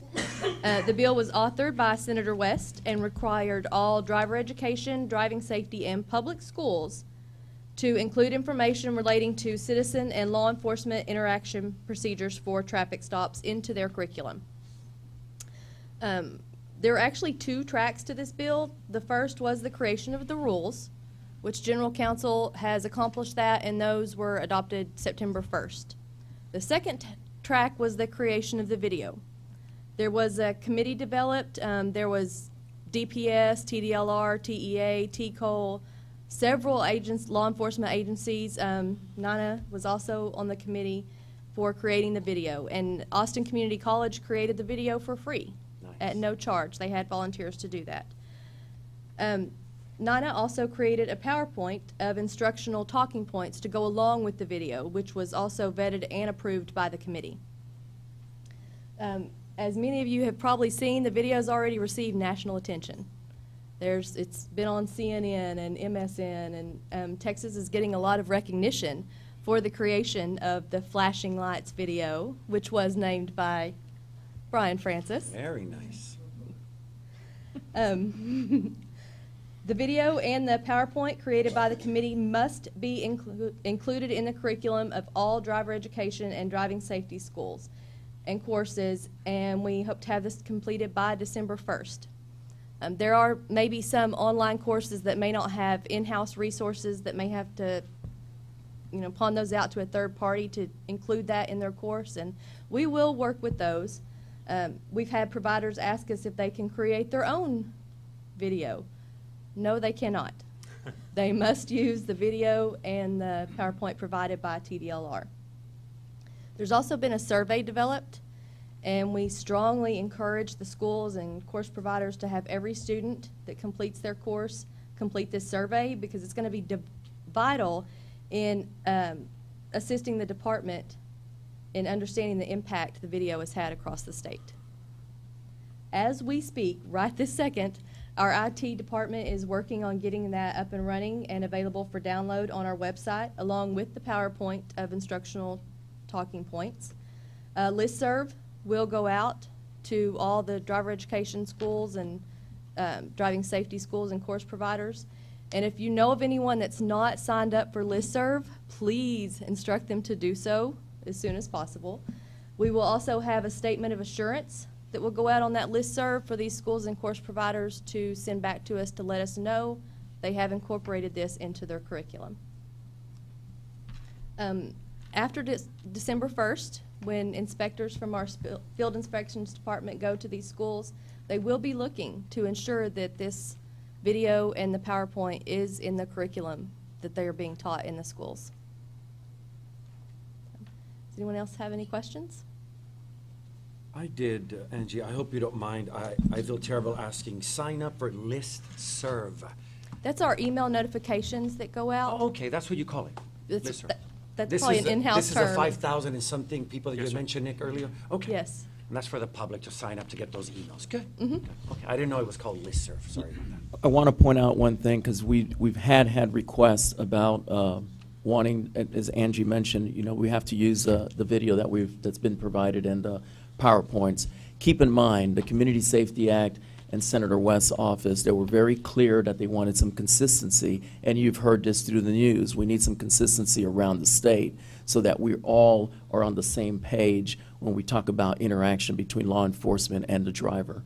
And utilizing the exact same video and PowerPoint tools that we're providing will aid that consistency.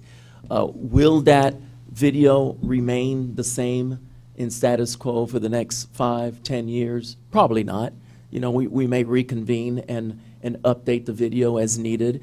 We're going to push out a survey, and you'll see that in the listserv, asking the providers to make sure that those students do take that survey. That survey will help us, help the department figure out what things we need to change, where we need to tweak, where did we miss the mark on the video.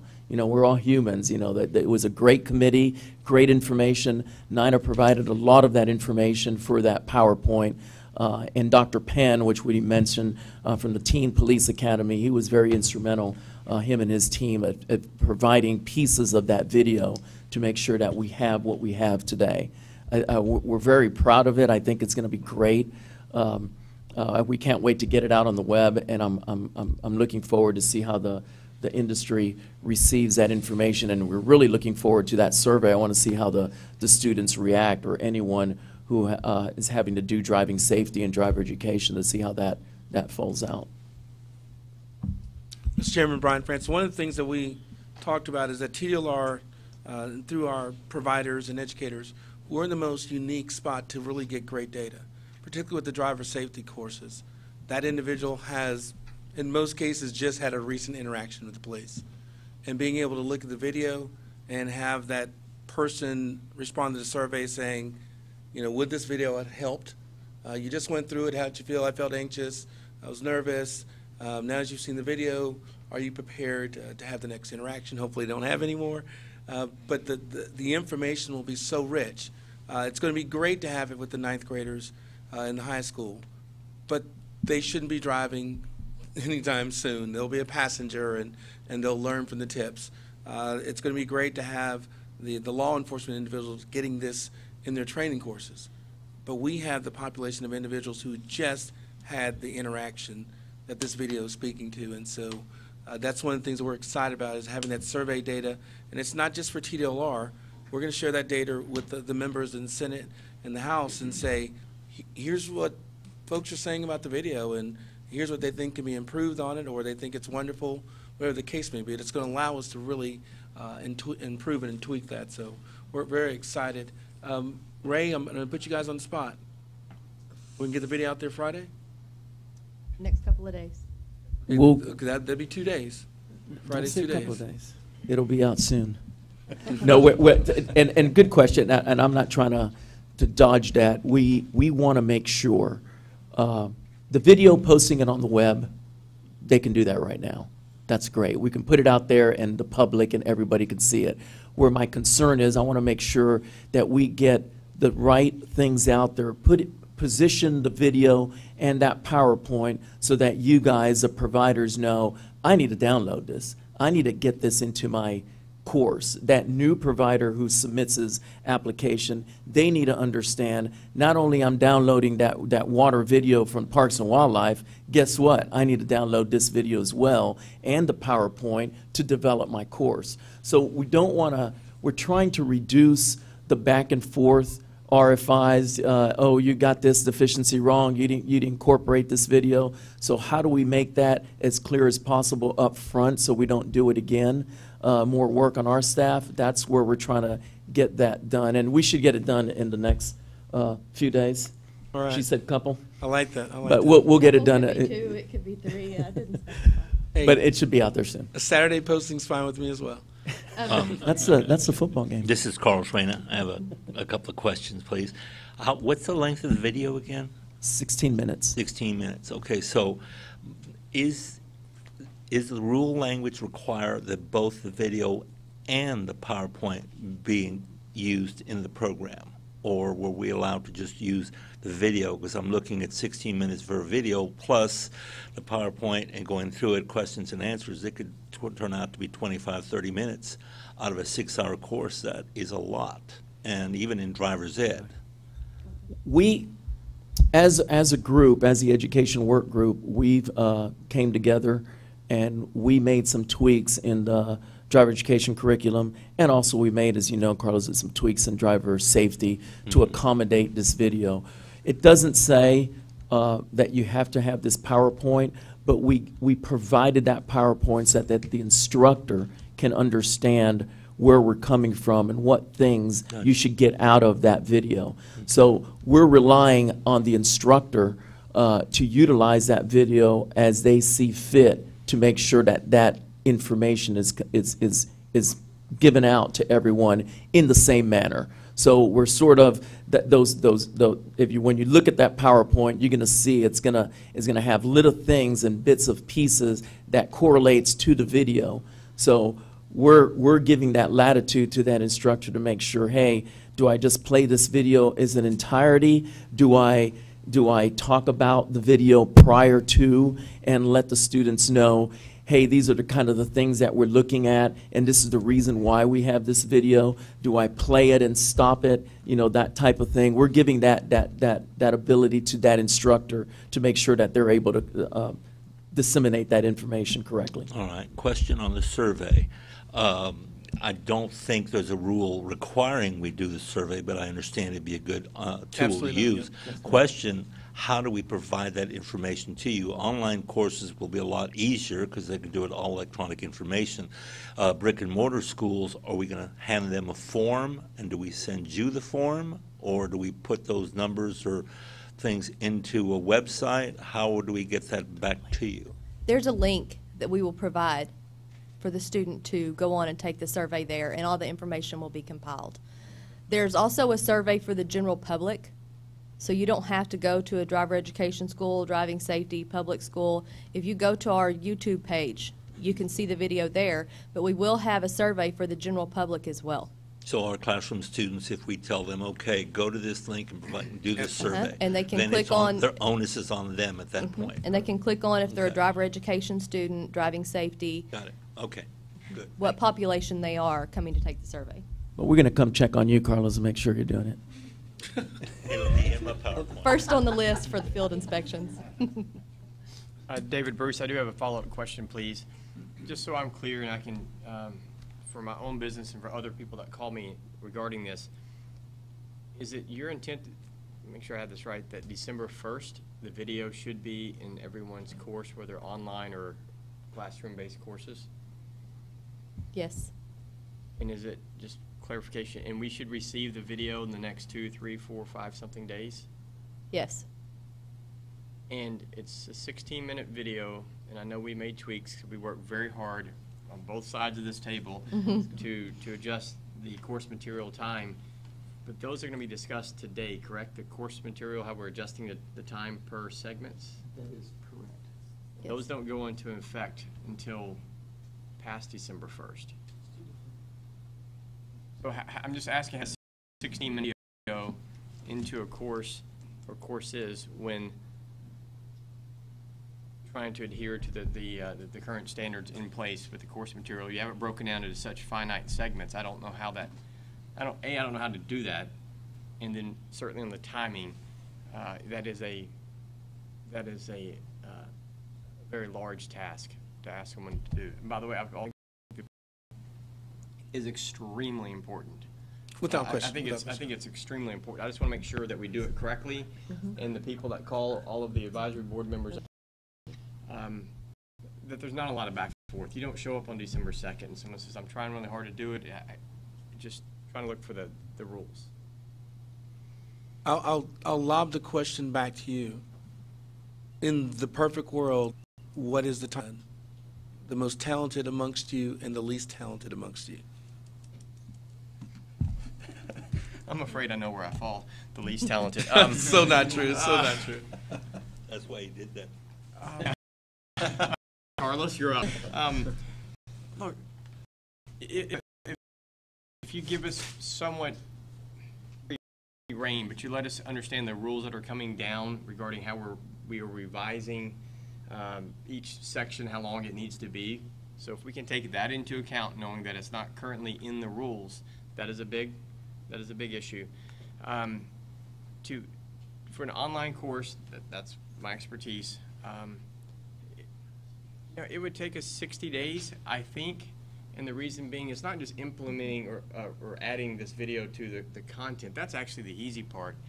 But you're changing your database to ask certain questions that are required by rule, and they should be. You've got to tell the TDLR what questions you're going to ask. You have to approve the questions. It has to go into our footprint. You have to approve the footprint. All very important items that you all want to do, and you should require the industry to do. It just takes time. And so that's, I understood you say that you'd give quote-unquote waivers at December 1st. Even moving heaven and earth, I think it would be very challenging to hit that day. Almost impossible for many online courses to hit that day.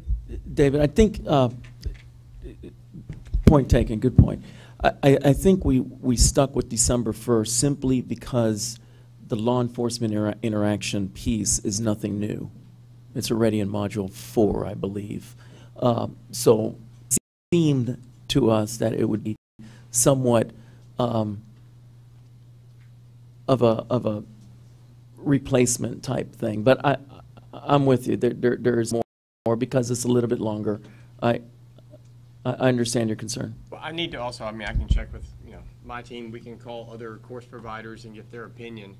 What I think is easy, a lot of times my programmers and other people tell me I'm insane. So if December 1st is the date, we'll go back and talk to everyone up and down. I know many of you talk to people throughout the industry, get their feedback. If it's doable, we'll get it done. we'll huddle and convene the team TDLR, and at the time we are sending out that list of date of should it if it does not remain December.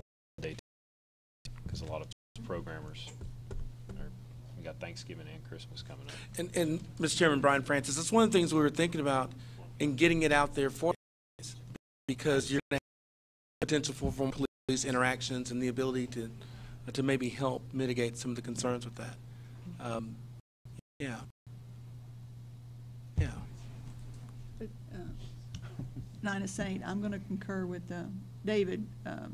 Sometimes it's easier said than it is done once you present it to the programmers. So there may need to be some more time. We learned that with the Are you rollout. learning We're learning that. Yes. Carlos Reyna again. Just to let you know, I just received a text from California. At least 60 days would like 90.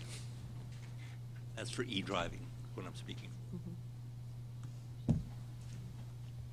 Are there any other questions? Okay, thank you. That's it? Thank you. Thank you. Thank you so much. Thank you, Angie. Okay. We have our next item on the agenda is item H. This is the discussion, possible recommendations for adoptions of proposed rule amendments to 16 Texas Administrative Code, Chapter K, to reduce program fees. This agenda item includes discussion of the public comments received on the proposed amendments. Again, I just want to say in regards to this one, because I know that I've received some fees here. We're actually not making any decision today. We're really just going to be talking about this.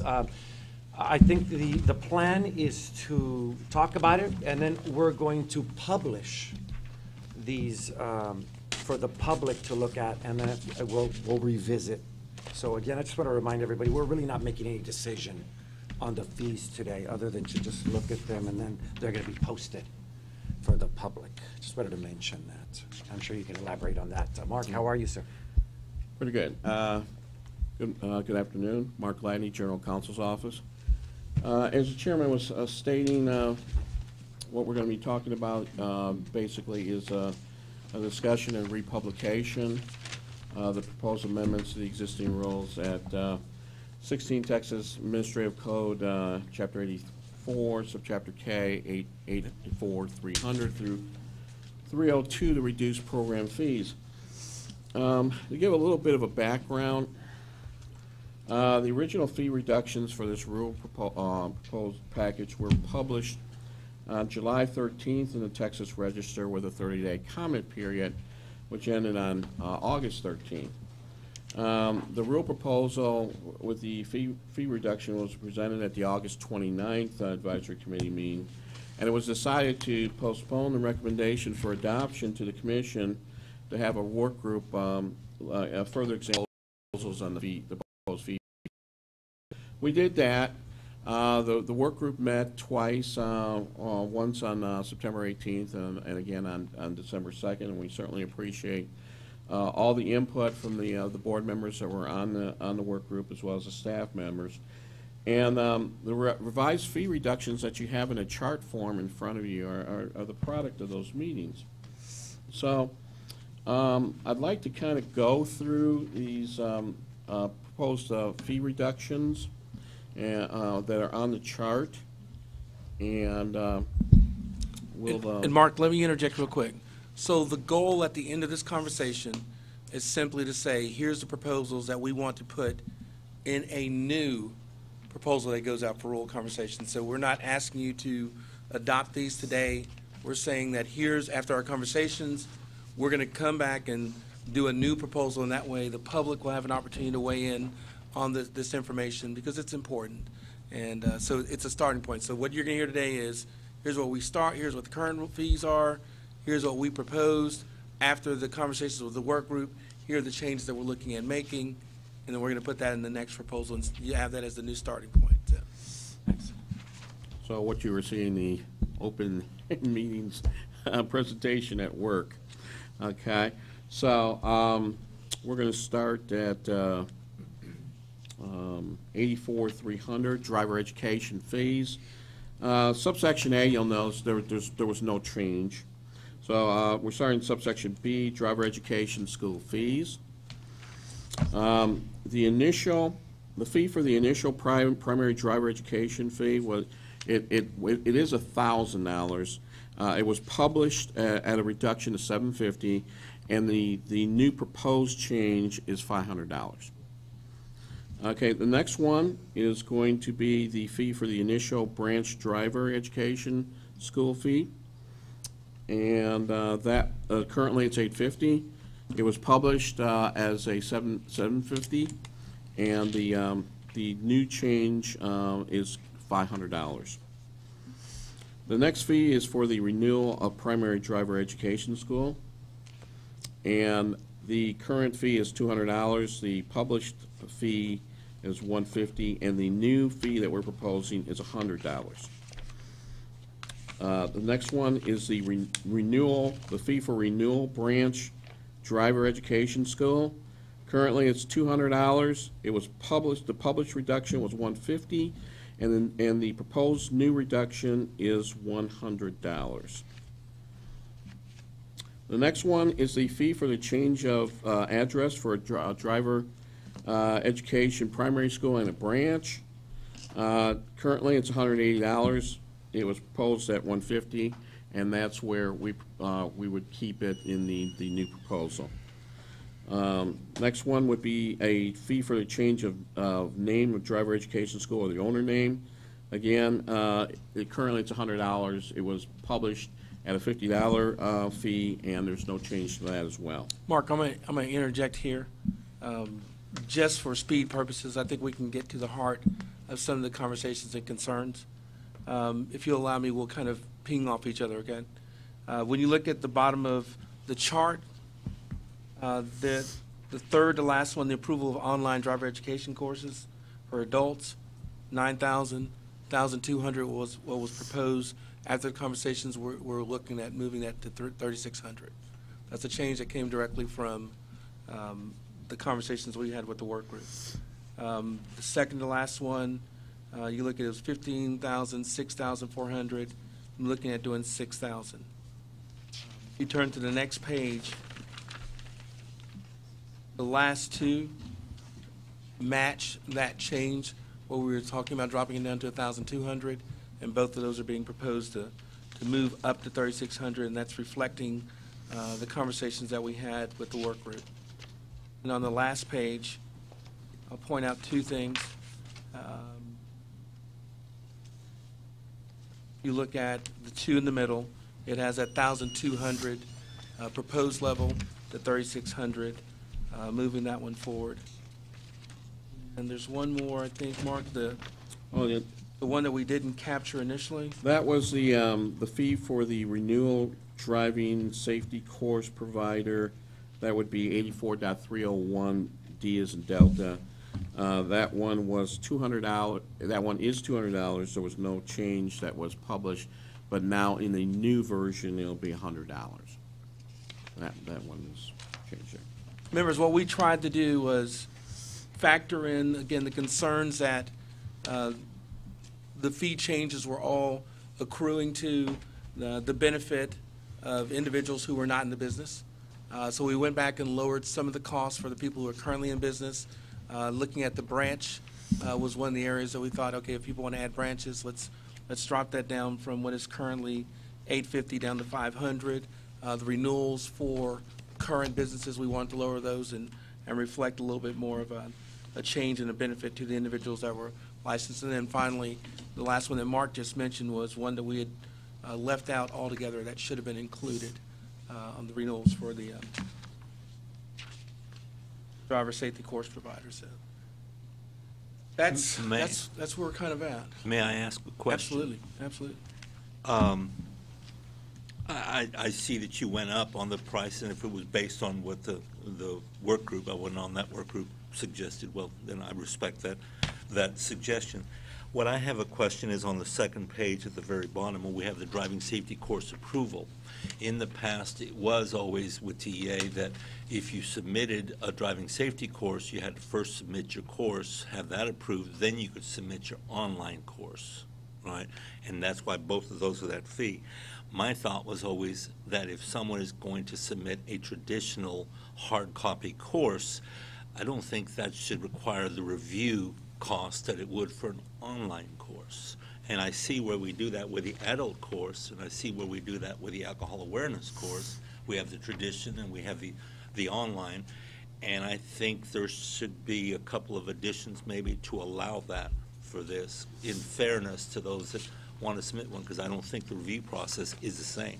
Okay. The online is a lot more complicated, so the price shouldn't be the same. And my question is, are you all requiring someone to submit first a traditional and then an online? I think we all know the answer is we haven't changed that ever. Yeah, is that correct? Just a question. I'm looking at Shan. Come on up to the table, please. You raise your hand, you're in. Tag, you're in. Hi, this is Shanice. I'm in education and examination. Sorry. If we receive a phone call or a question, a customer wants to submit an online course, we do tell them that they need to submit the entire product together. All of the applications, the course provider application, the traditional course, as well as the online course. However, the online course will not be approved without us reviewing and approving the traditional course first. But it causes less confusion. When the program first came over, we were getting a course provider application, then a few weeks later we got the traditional course, then a few weeks later we got the driving safety school application.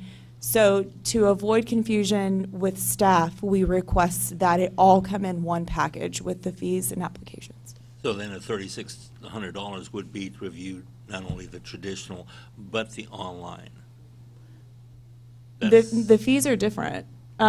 So whatever fee that we have assessed, it will be to review the traditional course. And then whatever fee you guys decide on for the review for the online would be for the online course. All right, well, you can see my suggestion is the traditional, if that's all they're going to offer, shouldn't involve as much review time, and that cost should be, there should be a difference. I think that would be a wonderful opportunity to throw into the mix of conversation. I just, coming out of the last advisory board meeting, and really, and I'm grateful to the work group for the amount of time that they put into it and their willingness to joust with us over the issues and talk about what ranges they felt were appropriate. And I think those are good conversations to have. We tried to meet them close to where they were. It does not match perfectly what they wanted, but we definitely wanted them to know that we heard the concerns they had. And so these are starting points. And again, we're going to put out there for public comment, and people will be able to say this one should be different, and we're going to be open to that as well. Excuse me, this is David Bruce. Brian, if you can help me better answer phone calls I'm receiving. Sure. Industry, when I'm asked what is the purpose, what is the goal for the TDLR to change these fees at this time, what is the answer? I don't know how to articulate. It's straightforward. I think there is a strong expectation when the legislature and the governor's office entrust consolidating a program under TDLR. And they look at us to do a few things. One, they look at us to streamline the processes, answer the phones, issue the licenses timely, and to lower the cost of business for individuals in those areas. And this is just coming true on that promise on the back end of fee reductions. It's something we've done for every program that's come to our agency.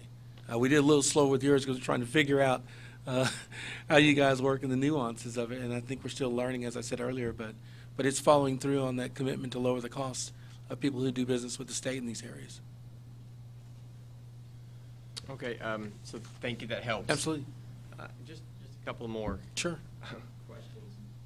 Earlier today, we learned, it seemed like we had a 50% increase in emails coming into the TDLR from last year to this year. a mammoth growth for any industry. We're hiring a couple more inspectors in various areas of Texas, which is great because, again, going back to trying to prevent deaths, we got to know what's being taught, and we got to not just look at the course when it's reviewed and initially approved to ensure that it's really being taught the way that it was approved. So I think that's great. It seems like those costs may continue to grow. Is that taken in consideration with these fee reductions? And then going back to, maybe I can say this, but to the gentleman that came up and talked about lowering the cost of the certificate. To me, that lowering the cost of the certificate is an easy, guaranteed way to calculate exactly what savings you're going to bring to the table.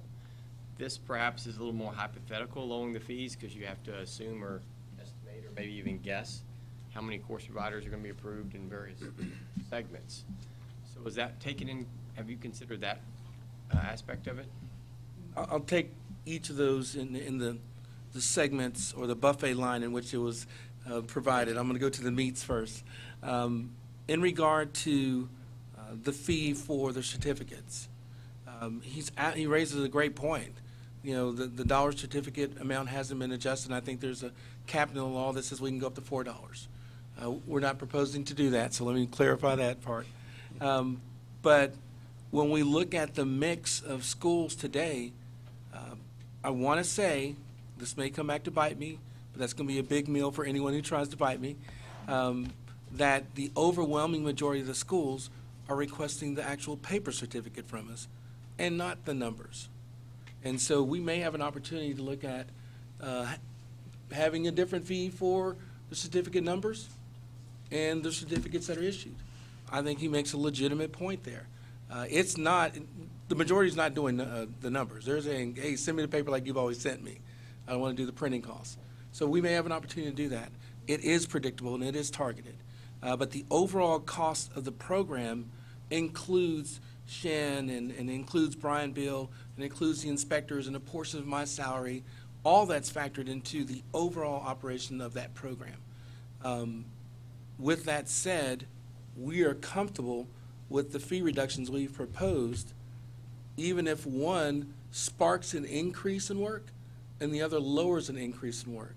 Because systematically, our team is always trying to figure out how to be more efficient and moving a product through. And so we're going to always get smarter in the way we operate. We're smarter today than we were when the programs first came to us. We're going to continue to make those process improvements. So it is all rolled into it, and it's not finite. It's not an a la carte menu of there's $2 here for this person, $20 there. But we look at the enforcement costs. We look at the inspection cost. We look at the IT cost, and with our data, we're comfortable with the reductions that have been proposed. And we think it will be a benefit. But, you know, as Bill pointed out, this go-around, we may be able to factor in some changes in regard to lowering the certificate costs. And that'll obviously be a benefit to you guys on an ongoing basis, too. I don't think it's an either-or. I think it's an and. Thank you. Appreciate that. Mm-hmm. Carlos Reyna again. Last meeting we had here, I brought up the issue of competition because the industry seems to be really concerned with that. And I said then, I'll say it again, I'm not afraid of competition, good competition. What I didn't want to happen is where the reviews to be lessened to the point that it just rubber stamping, and now we've got an overload of poor courses or not doing the job courses. I saw a lot of these changes being primarily for new upstart businesses. What about the existing industry? That's my concern. Okay, that's why the lowering of the fees that affect us right now directly, certificate fees, things like that. I'd even go so far as to say I know there's a $20 fee charged to the public for parent-taught to save me from the public. So just that's why my point to the recommending two different prices for the traditional online, be fair. Makes sense. Just be fair. And you know, Brian Francis speaking. Your statute was unusual before, and maybe because of its birth by design. But when you had these fees embedded in the law, that didn't allow us to do these things that we're doing, and that's what this uncomfortable moment's about, Before, our fees were always what they were because the law said it. And now we move you to a business model that is consistent with all of our other programs, which says, we know what our costs are, and we're charging you too much. We're charging you and the new you and the future you too much, and we need to bring our revenue in line with the cost of operating the program. It's a big change. I get that. But everything you've said makes sense to me, which is the cost to the existing folks. It makes sense to me at my core, the cost of new people who want to come in business, the good ones, Carlos. And I know my staff, I can look at them and their profile, and I can look at them dead in their eyes. They are not going to sacrifice the quality of the educational review experience. They won't. I mean, Brian Bill is, I mean, look at his beard. That beard's got integrity written all over it. Shan has integrity oozing out of every part of her being. So we're not going to forfeit quality in this race to lower cost, but we are going to lower the cost of operating business in Texas. This is an ad paid for by Brian Francis. Look, David Bruce, if no one else has a comment, appreciate the ad. What I'm hearing, and it's hard for me to not agree with the phone calls I'm getting, whether you do one certificate or 100 certificates a month or a day, it doesn't really matter. You still send emails into your organization that does a great job. You still get inspected. You still have all these things that takes time. Sure. And so by lowering some of the fees that predominantly benefit one segment of this industry and not this industry as a whole, I think you may be inadvertently perhaps requiring some course providers to subsidize cost for other course providers. So when you lower the fees, and I'm going on that the quality of the courses will always be great, because I think your team does a wonderful job. And I think that they're not going to count pennies when they're reviewing if it takes them longer to review these courses. Pray God they keep reviewing the courses, so they just don't say I'm done, approved. But if you're trying to lower the revenue that's coming into your business because you've got too much revenue, you spread out your costs evenly, as you said. You're putting some of your salaries, some of this building, perhaps some of all the cost in. The existing people in the industry are subsidizing the cost for some of the new guys. So I think if you looked at saying, look, let's lower some of the fees, because I think some of them could be lowered. And to your point, I'm just maybe agreeing with you, but in a long-winded way, Brian. Sure. But let's make a material effort to look at the cost of the certificate, and should it be 90 cents or 80 cents or 82 cents, 75 cents? I don't know, but that would help kind of allocate the cost savings truly across the entire industry and not just benefit one segment. And Mr. Bruce, I can assure you that Bill's comments have resonated with me today, and we're going to huddle pretty quickly on looking at that. I think he raises a valid point. I don't think he knew the complete story, that the world is not getting certificate numbers. The world is getting paper certificates from us. And so I think there's a difference in that mechanism, and that's something that we may fold in here. But at the end of the day, I agree with you. I agree with you that we can do more in lowering the ongoing cost of doing business in Texas, not just getting into business. Thank you, sir. Absolutely, thank you. Committee members, anybody else? Mark? Also, I might note that, certainly since we're going through the rulemaking process, as we talked about earlier today, these will be subject to comment, even comments from y'all, the file, as well as the general public. So certainly any information that you want to put forth that can help refine rules, possibly even have the commission make changes, we certainly welcome any and all input from whether it's a member of the committee or a member of the public, member of the marketplace. So certainly you know, that those are also available as well. Okay. So, as the executive director was saying, what we're going to do, the intent of what we're going to do is we withdraw the current rule that has been published, and we're going to republish the revised fee reductions for 30-day comment. So that should happen. You know, it's kind of hard to give you a firm timetable as to when they're going to be published, because we still have some internal processes to finish up before they actually end up getting over to the Texas Register. But we're hoping that they will be published by the end of this month, and then the 30-day clock will start after they're published with the Texas Register. Fantastic. Thank you, Mark. Any questions in regards to agenda item H? Okay. Mr. Chairman? Yes. If it's okay, could we go back to, Ray disappeared. Never mind. When Ray comes back in, if we can go back to agenda item G when he arrives. Absolutely. We have an update on. Sure.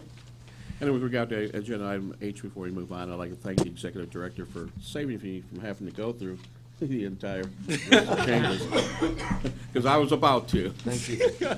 Mark, before we move to item, were you done with the H, by the way?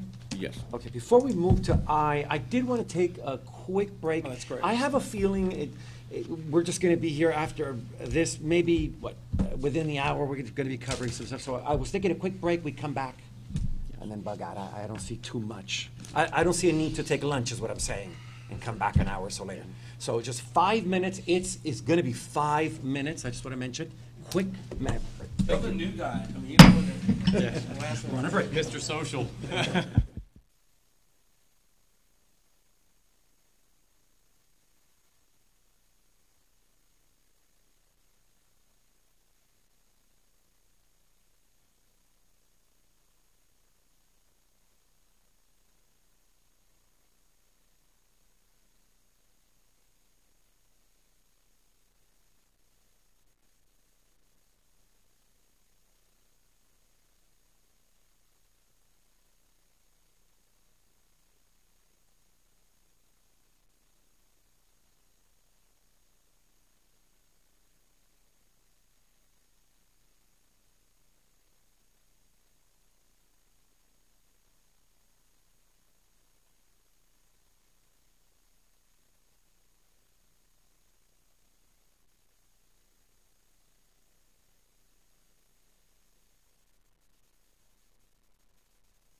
subchapters. I'm not really going to.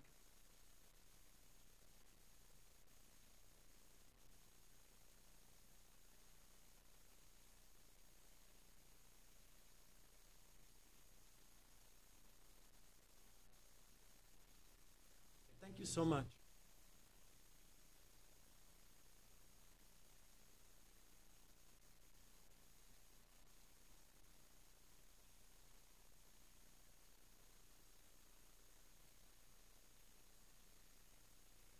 Before you first look, the changes that we have made in the curriculum rules, and you'll notice there are quite a few number of rule sections that we have endeavored to make changes to, and I'd certainly like to start off by thanking the curriculum rules group, and certainly the staff and the members of this committee who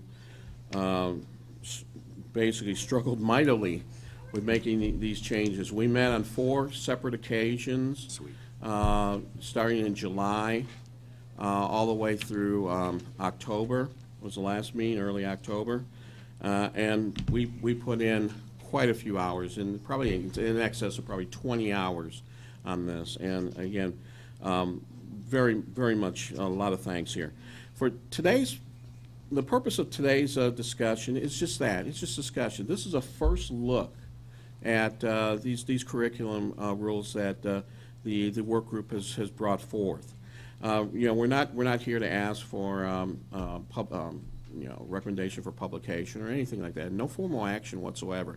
This is just simply a first look. A good number of you up here, certainly less than a quorum, has seen these rules. And are very, very familiar with them. And then there's a portion of you that have just seen them in the last few days. So I just kind of quickly wanted to just go over some of the areas that are impacted by the proposed rule. And it's not exhaustive, what I'm going to give you, but just kind of an overview as to what it is that we've done, and then from there, just to familiarize the folks that aren't quite as familiar with that, and then we can probably have a little bit of discussion. Okay, so some of the things that the proposed rules, some of the areas that they impact on, and some of the changes that we've made, is that we've defined the instructor development course and the instructor development programs related to the certification of driver training instructors. And we have removed the teacher of record designation to allow school owners a bit more flexibility to administer student documentation. We've attempted to clarify the roles and responsibilities of driver education instructors in administering course materials to students. We've set requirements for initial and renewal licensing of driver education instructors and expanded opportunities for instructors in obtaining continuing education credit. And that kind of goes hand in hand with part of our strategic plan in order to expand the opportunities for people who want to become driver education instructors and to make it a little bit easier for them to do so.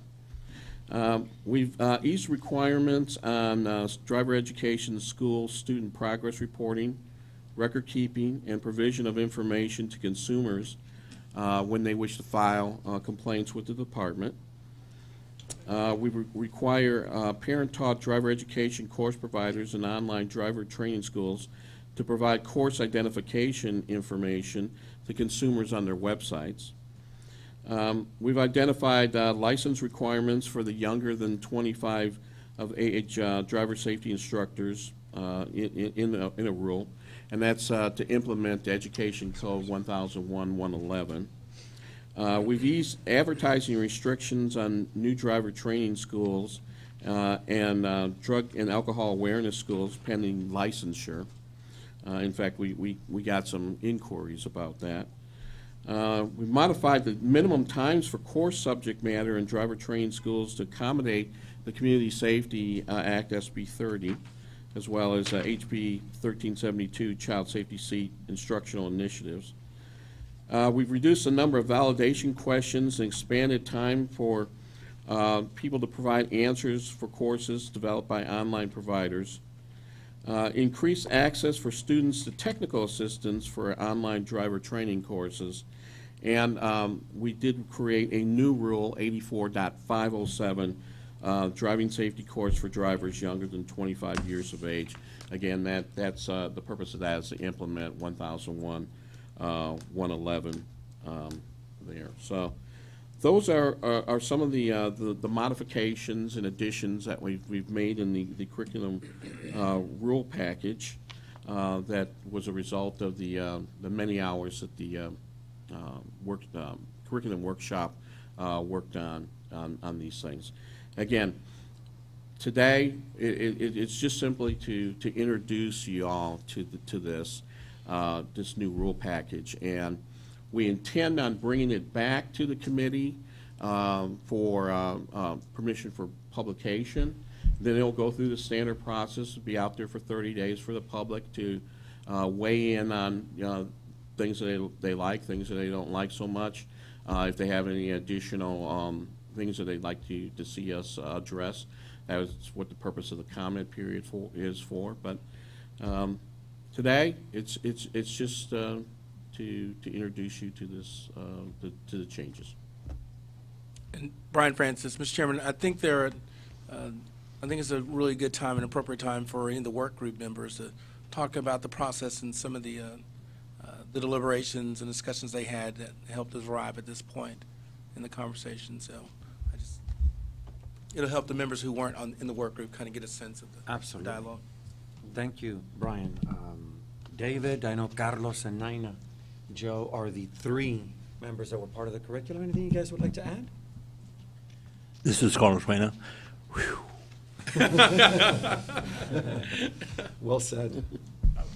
No, this is David Bruce. Look, I think from the TDLR side to this side of the table, there were countless hours. I mean, on the calendar, we would get a request for a meeting that would start at 9 a.m. and it would be on the calendar till 4:30 p.m. that same day. And you're like, there's no way this is going to last the full day.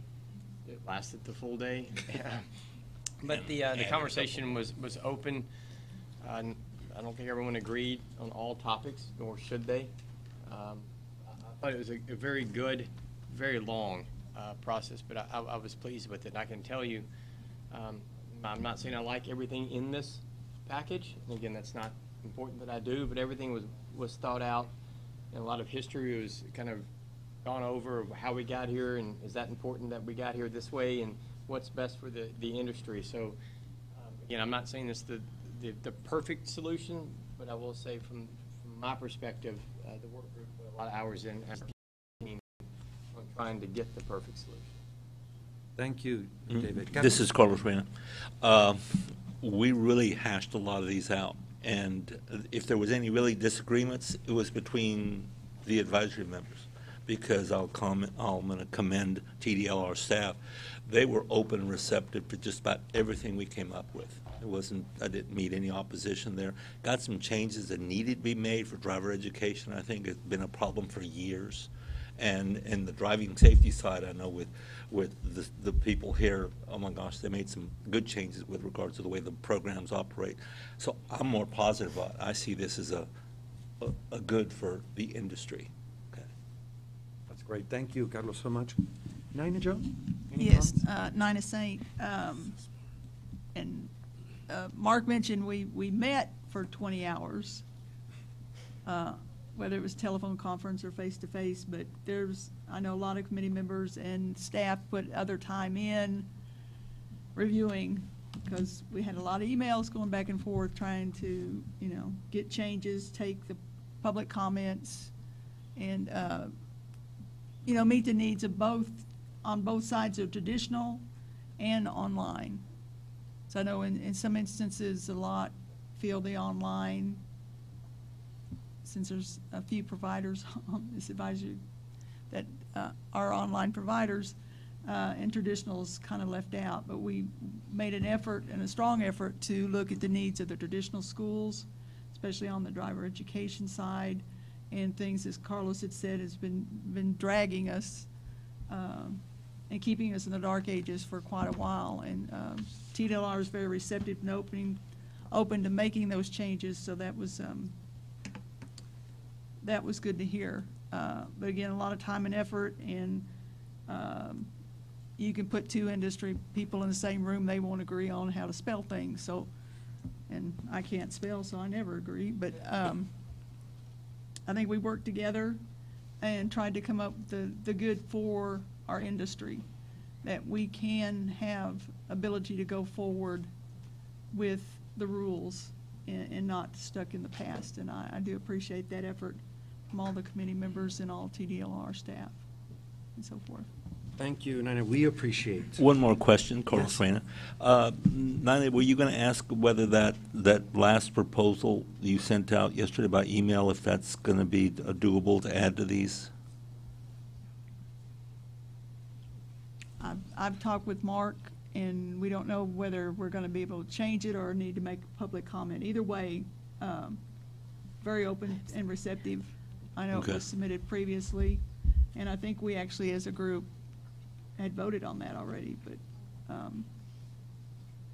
But it's the part, Mark, about the proprietary on that under 25. Yep. That what if is a proprietary to one course provider, and we wanted to make it a little just more generic. So I'd like to add something. This is Della Lindquist, Deputy General Counsel. What we'd like to do, and this may address your concerns about any comments, we're not under any real deadline to publish these anytime very soon. And so in another effort of transparency, and we've done this before with some rules where we've undertaken to make some pretty big changes, we'd like to put these on our website next week for what's called a kind of a first look to the world. It's separate and apart from formal publication, but it would allow people to weigh in on it before we publish it, and maybe before we bring it back to you at the next meeting, because it's that kind of that big of a deal. Yeah. So we've done this before and put it out there for about 45 days. We would take comments. They're not officially the public comments, you know, that will happen when we publish, but we would take these comments under advisement, such as Nina's and Carlos's comment and anybody else's comment, into what the package would look like to bring to you the next time before we actually publish it. So that is something that we've talked about, and that's what we'd like to do. That's fantastic. Thank you. Just briefly, I apologize. I wanted to thank also Blake Garrett and Kevin Knapp. They're both not here. And, of course, Carlos and David and Nina. They're part of this curriculum work group that works so hard on that. So, again, and thank you, TDL, Mark and Della. I know you all work so hard with them. So I just wanted to say that. Go right ahead.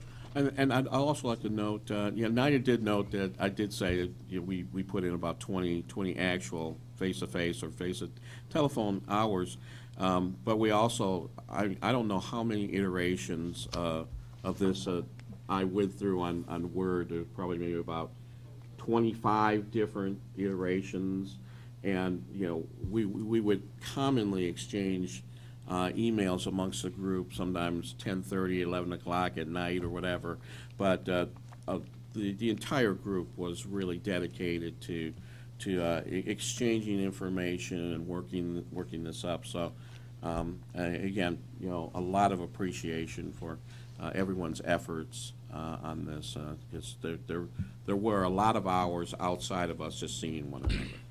I'm looking forward to seeing it. I'm looking forward to seeing it. Excellent. Anything else, committee members? I think that's it. So we don't really have to do anything. We're just going to have those kind of semi-published, so to speak. Yes. Thank Have a you. first look for the public. The first look. Thank you so much, both of you. That's fantastic. Mark, outstanding job. Incredible. Thank you. Thank you so much. Moving right along, item J, this is discussion, possible appointments of the advisory committee members to the following work groups.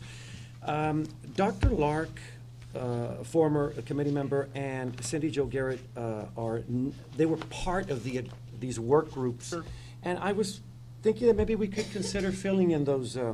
We have an opening for the school and instructor work group. And we also have an opening at the enforcement/compliance work group. and another one for the rule alignment. I really was kind of hoping that Mr. Kelly and Mr. Webb would consider maybe. Yeah, I'd be happy to volunteer for the enforcement compliance work group. Absolutely. Thank you so much, Sam. It's a pleasure to have you on that one. Here we go. I'm not going to vote on this or anything. I hope you all don't mind. I'm just going to approve these as is. Thank you, Sam. We still have 2 more openings. And I apologize, Mr. Kelly. Also, Victoria, you're actually not on any of these. I'm so sorry.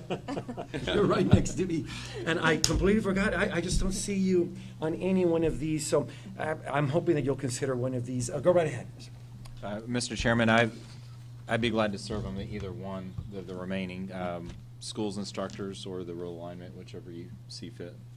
Actually, you know what? I'd like you for the rule alignment because she's a school/instructor, and I think you would do real good. I hope you don't mind. I don't mind, and I've worked with the rules here at the agency. There you so go. There you go. That's perfect. Thank you so much, Michael. I'm going to go ahead and throw you in for this one. And you've been volunteer for the school/instructor? Yes, that's Thank you, Victoria. It's great to have you guys here. This week, yeah, we have the work groups full, and that's great. So that is agenda item. Anybody have any questions by the way pertaining to that? No. That's item J. The next item is recommendation for agenda items for the next committee meeting. Anybody have any agenda items we'd like to discuss? Right now, we can place them for our next meeting. Anything that we've talked about that we can add it now. Anything we'd like to discuss? Mr. Chairman, we're definitely going to have the full slate of information, whether it's staff reports, an update on the first look, if not proposals for rules, an update on the fee rules and any comments that may have been received at that time. Any information that Ray will update you in a moment. If we can go back to agenda item G. That's right. Ray will have some information that he'll be able to share with you as well in regard to that. And I mean, that's going to be closed. Typically, for advisory boards, we take like a little moment of peace during the session. So when the session's there, but things will have already kicked in, so we will have an update on any bills that may have been filed. At that point in time, we'll keep it as just a staff report. So that'll be an interesting point that you'll have on your agendas that other groups may not have. Thank you, Ray. Thank you. Well, committee members, I ask that you think about that, because I do want to go back to K in just a little bit. Recommendations for agenda items for our next committee meeting. For now, I think we'll go back to G. Ray? Mr. Chairman, members of the board, Ray Pizarro, Director, Education Examination Division. As of right now, the Community Safety Act video is on our website front page. It's under Agency Initiatives. You can click there, and you'll be able to view the website. We will follow up with an email message blast to all of the providers, letting them know that the video is there for available to be downloaded, and that as with David Bruce's concern, we'll have that implementation for all providers to be done by February 1. That's fantastic. Thank you very much. That's fantastic. Thank you so much, Ray. I appreciate that. Mr. Chairman, now nobody's penalized if they do it sooner. I know 2, 3 days turn into immediately. I love it. Thank you. Great work, Ray, to your department and yourself. Mr. Bruce, thank you for back to agenda item K, real quickly before I move on to the next one. Any recommendations for agenda items for our next committee meeting? Yeah, Mr. Chairman. Yes, ma'am. I know we talked earlier about the statistics and crash statistics and from TxDOT, and are we covering those within our curriculum content standards? So one of my recommendations is maybe take a look at the POI for the teen course and for the adult course. So I know we've already, the rules have the driving safety. But if we can take a look at those two to ensure they are covering those high-risk areas. That's fantastic. Thank you, Nina.